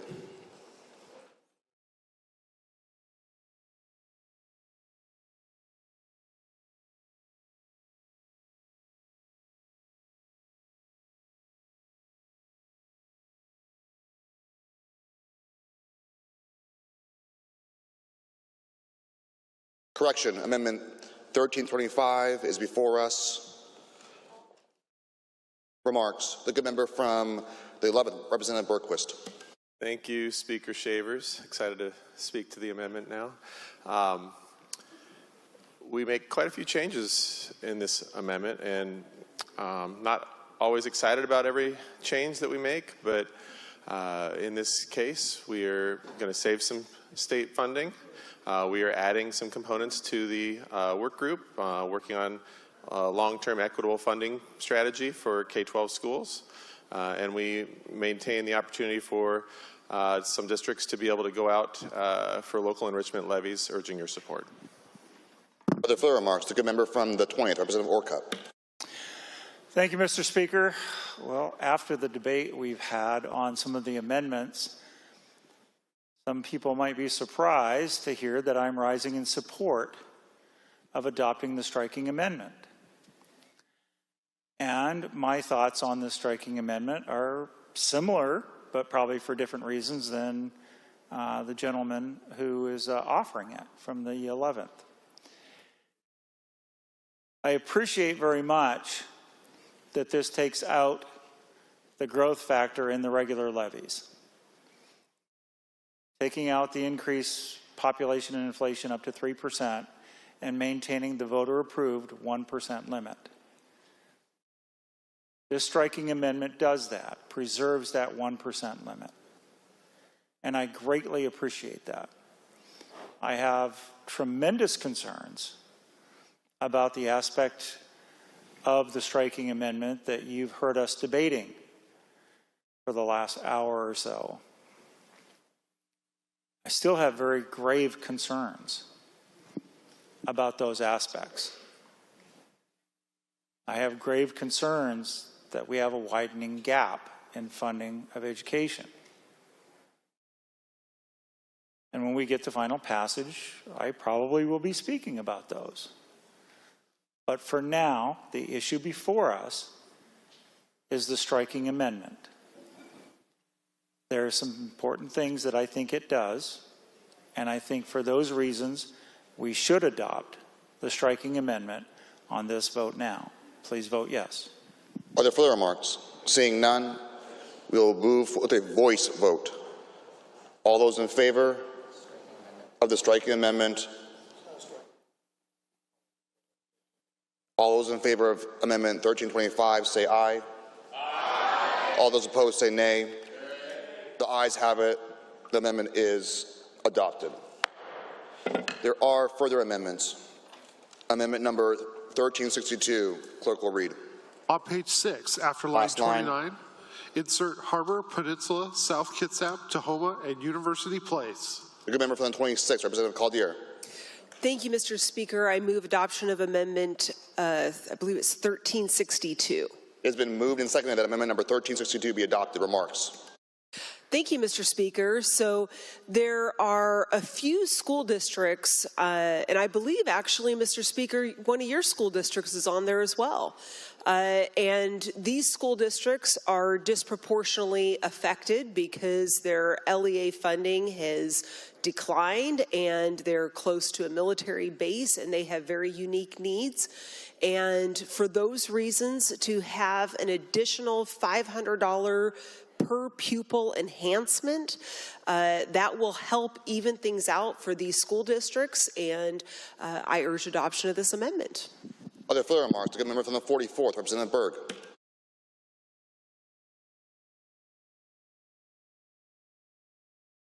Thank you, Mr. Speaker. Thank you, Mr. Speaker. I'm asking for a no vote on this amendment. Mr. Speaker, this amendment benefits about 10 districts, 10 hand-picked districts. Mr. Speaker, we have 295 districts, and one of the best things about our system, our public school system, is that we do have a diversity of districts with a diversity of needs from a diversity of communities. And to say that these 10 specific districts will be treated differently than the other 285 just is not right. Mr. Speaker, I know that we've got specific and special issues with these districts, but Mr. Speaker, I can say that for numerous other districts across our state for other reasons. So at this moment, I'm saying, Mr. Speaker, please vote no so that we can treat our districts with some sense of equity across the board in terms of basic treatment fiscally at this moment.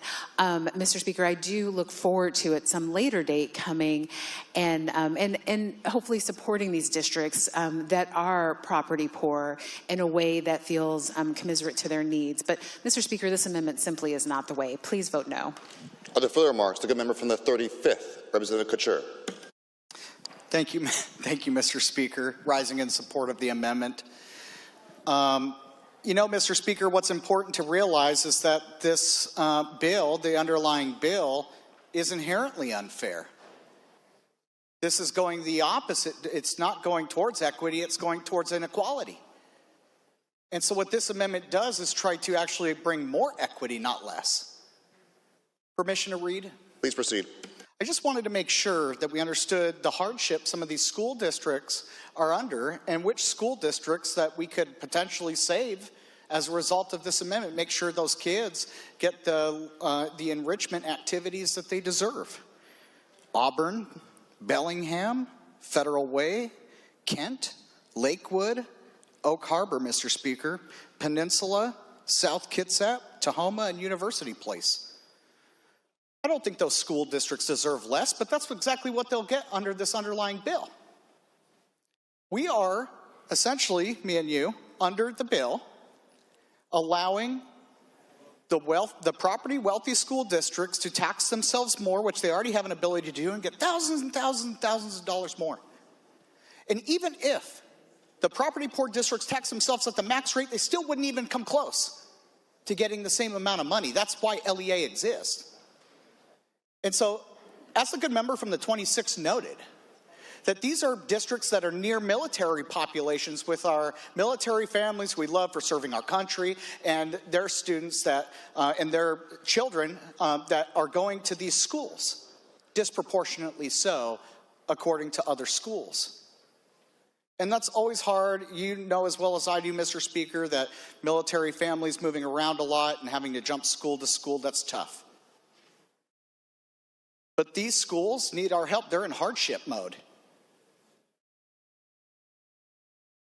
And to say that this would be unfair to make sure that they have the levy equalization, that they have the local effort assistance that they deserve at a higher rate, just doesn't make any sense.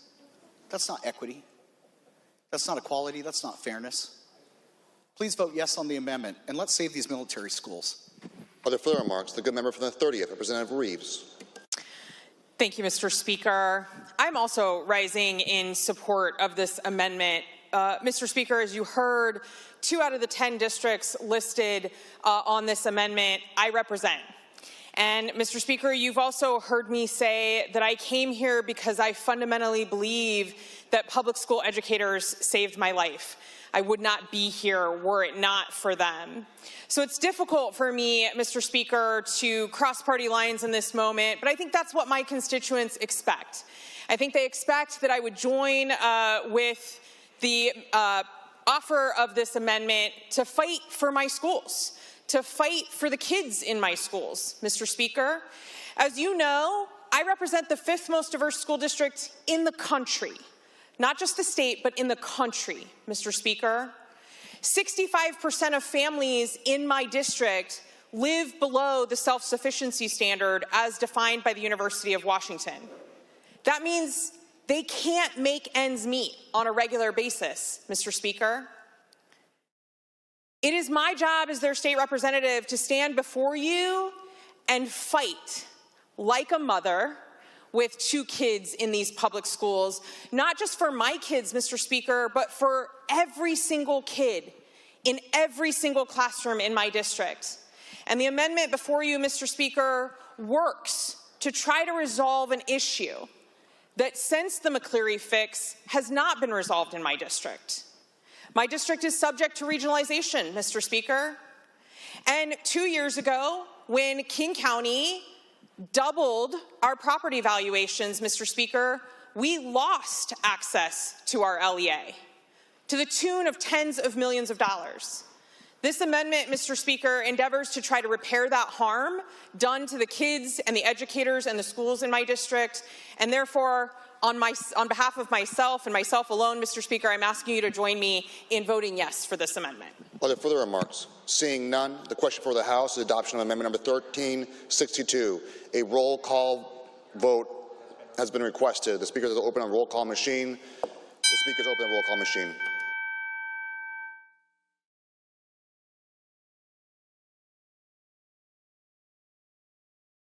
Has every member voted? Representative Goodman, Representative Hackney, Representative Levitt, Representative Paul, Representative Richards, how do you vote? Representative Hackney, Representative Paul, how do you vote? Representative Hackney, would you like to vote orally? Representative Hackney, would you like to vote? Hackney votes nay. Representative Hackney votes nay. Does any member wish to change their vote? The Speaker's about to lock the roll call machine. The Speaker's locked the roll call machine. Clerk will take the record. Mr. Speaker, there are 46 yeas, 52 nays, 0 excused. The nays have it. The amendment is not adopted.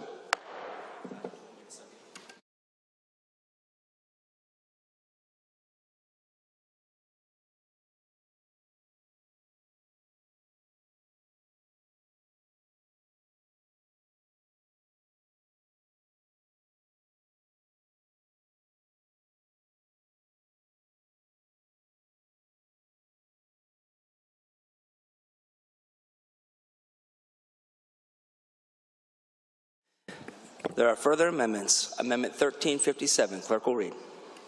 On page 10, after line 7, insert the following. Last line. Impacts on disadvantaged students.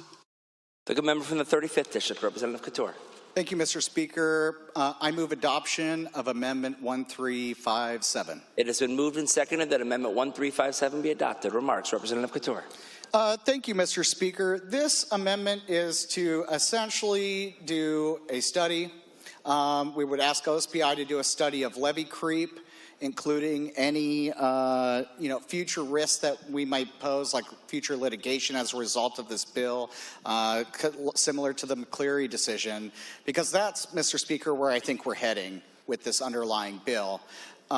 Is McCleary 2.0. Like I said earlier, we're unraveling the yarn thread by thread of McCleary, and this bill is just the next thread in line.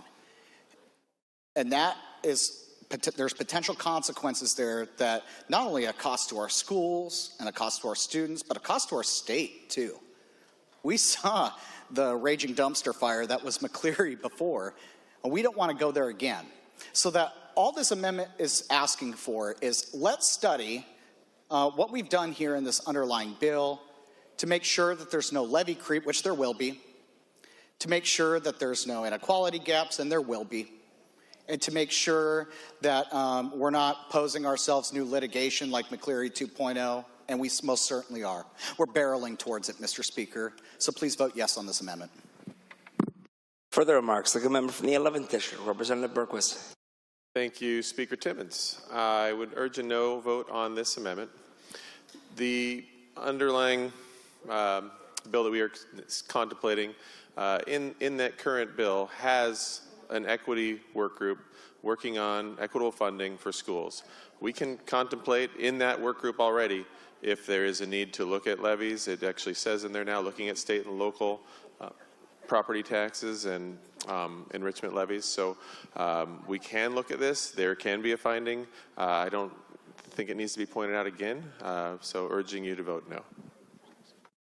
Further remarks, the good member from the 19th District, Representative Walsh. Thank you, Mr. Speaker. It's a very important amendment. Please vote yes. Mr. Speaker, I'm not sure I'm hearing a sufficient understanding of the level of risk at play in the underlying proposal. We are barreling toward a reckoning of the issues raised in the original McCleary decision. The policy points in the underlying proposal actually make it worse. I mean, it makes the same factors in the funding of our schools, in the reliance of local levies, and the monkeying around with local levy equalization or local effort assistance or whatever we're calling it this week. By screwing around these formulas, we are absolutely inviting the proverbial McCleary 2.0 lawsuit. Mr. Speaker, this is a major risk that we're taking in public policy in the underlying proposal while we're raising property taxes. This is an urgent amendment.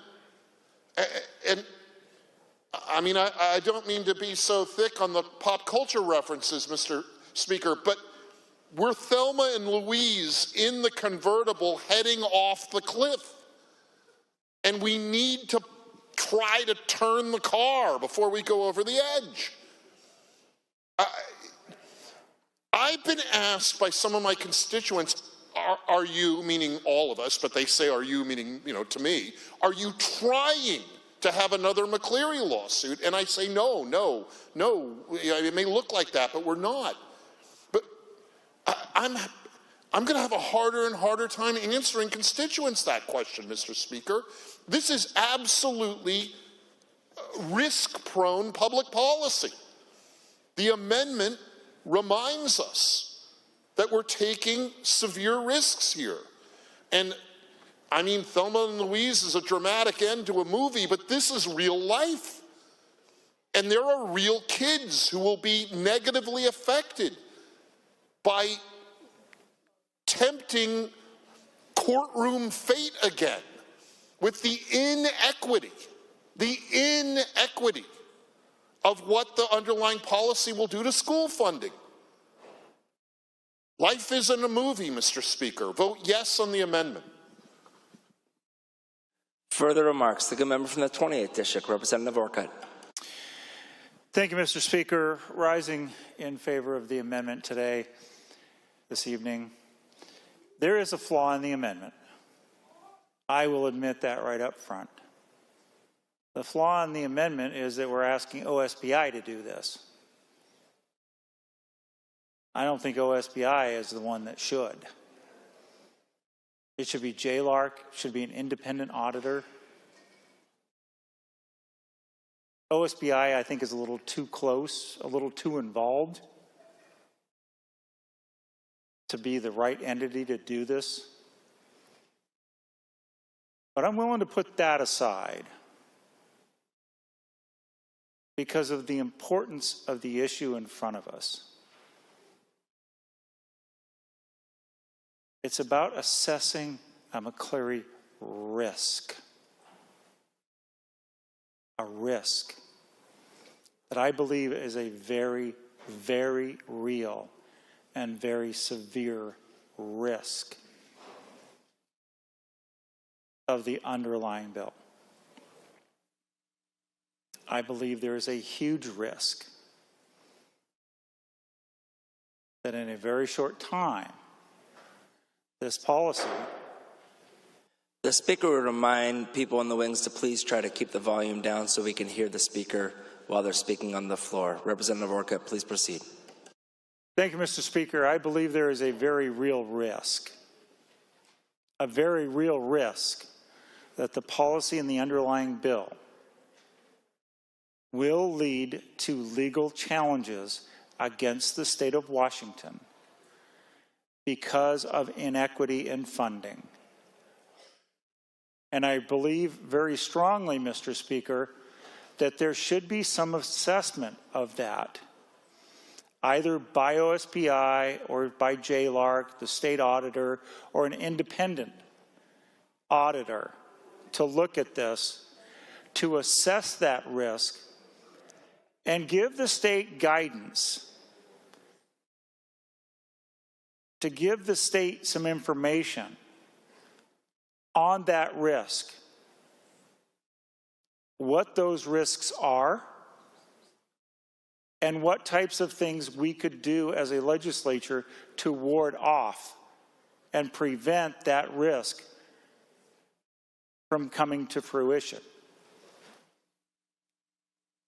The amendment is flawed. It should not be OSBI that does it. But somebody should do that assessment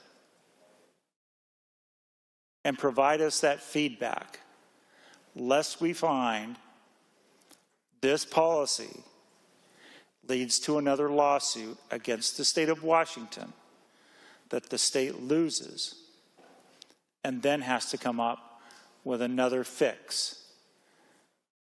It's hard enough to come up with a McCleary fix. A McCleary 2.0 is something I certainly don't look forward to having to come up and work on. Please ward off the risk of McCleary 2.0 by adopting this amendment. Thank you. Further remarks? Seeing none, the question before the House is adoption of Amendment 1357. All those in favor, please say. There's been a roll call vote has been requested. The Speaker is about to start the roll call machine. The Speaker has started the roll call machine.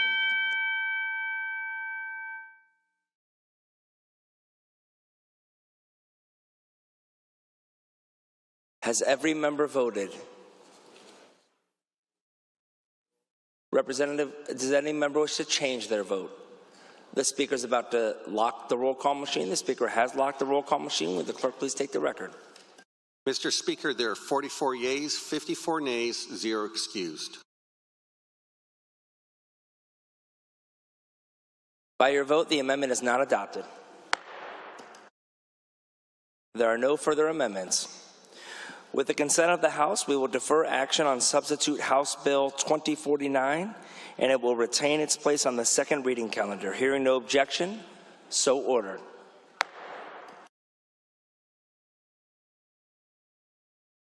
The good member from the 21st District, Representative Ortiz-Self. Thank you, Mr. Speaker. The Democrats will caucus immediately. The good member from the 13th District, Representative Ibarra. Thank you, Mr. Speaker, and the Republicans will caucus as well. The House will be at ease for purpose of caucus.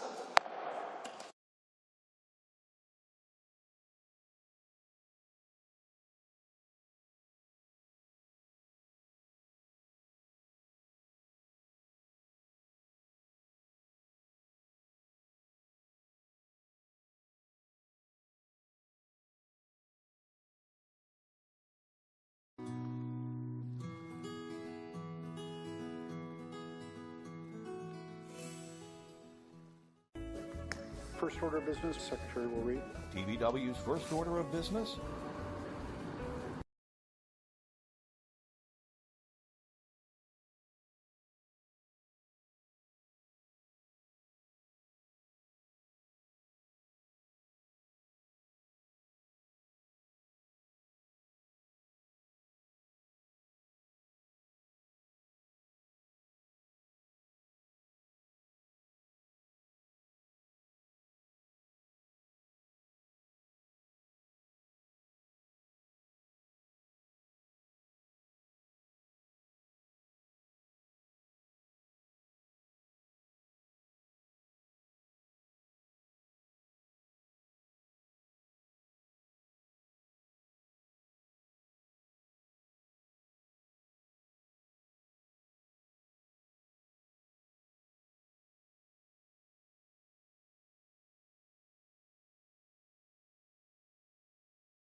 When the settlers and pioneers first came in the central basin of our state, there were plenty of problems to be solved. What to plant, how to get water, what do you needed to make things grow, what's the soil like? Just a myriad of questions that had to be answered.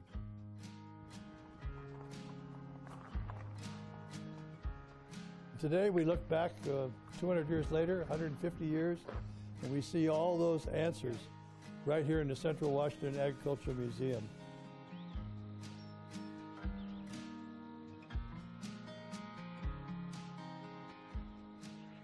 Machinery they built, equipment they constructed, ideas they brought forward, tractors they used, every possible type of agricultural implement that you can think of.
Can you imagine cutting lumber before there was a sawmill?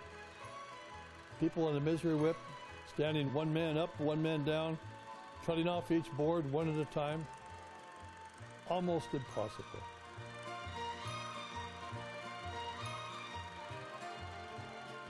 The sawmill became a very important, innovative step forward for every community, including this one.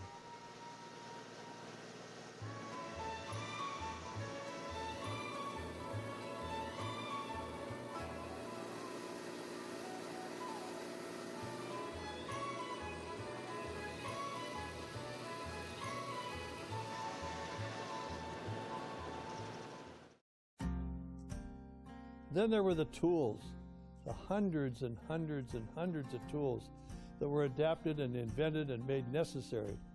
Every new piece of equipment brought new tools, new opportunities for tools. And the collection beyond belief is here at this facility, the Central Washington Agriculture Museum. It's amazing. And then as apple production grew, and we saw it improve and apples start to go and be known all over the world, Washington State apples. How do we sort them? How do we wash them? How do we clean them? How do we pack them? How do we not bruise them? And how do we get them to market? That story is told as well.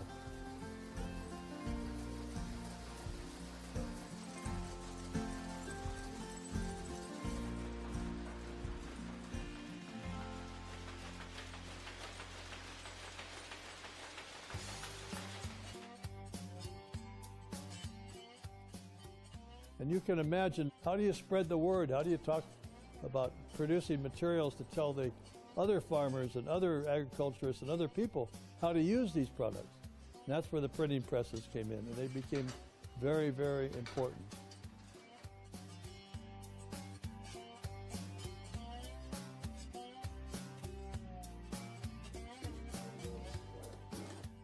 This is a first-class museum. The Central Washington Agriculture Museum.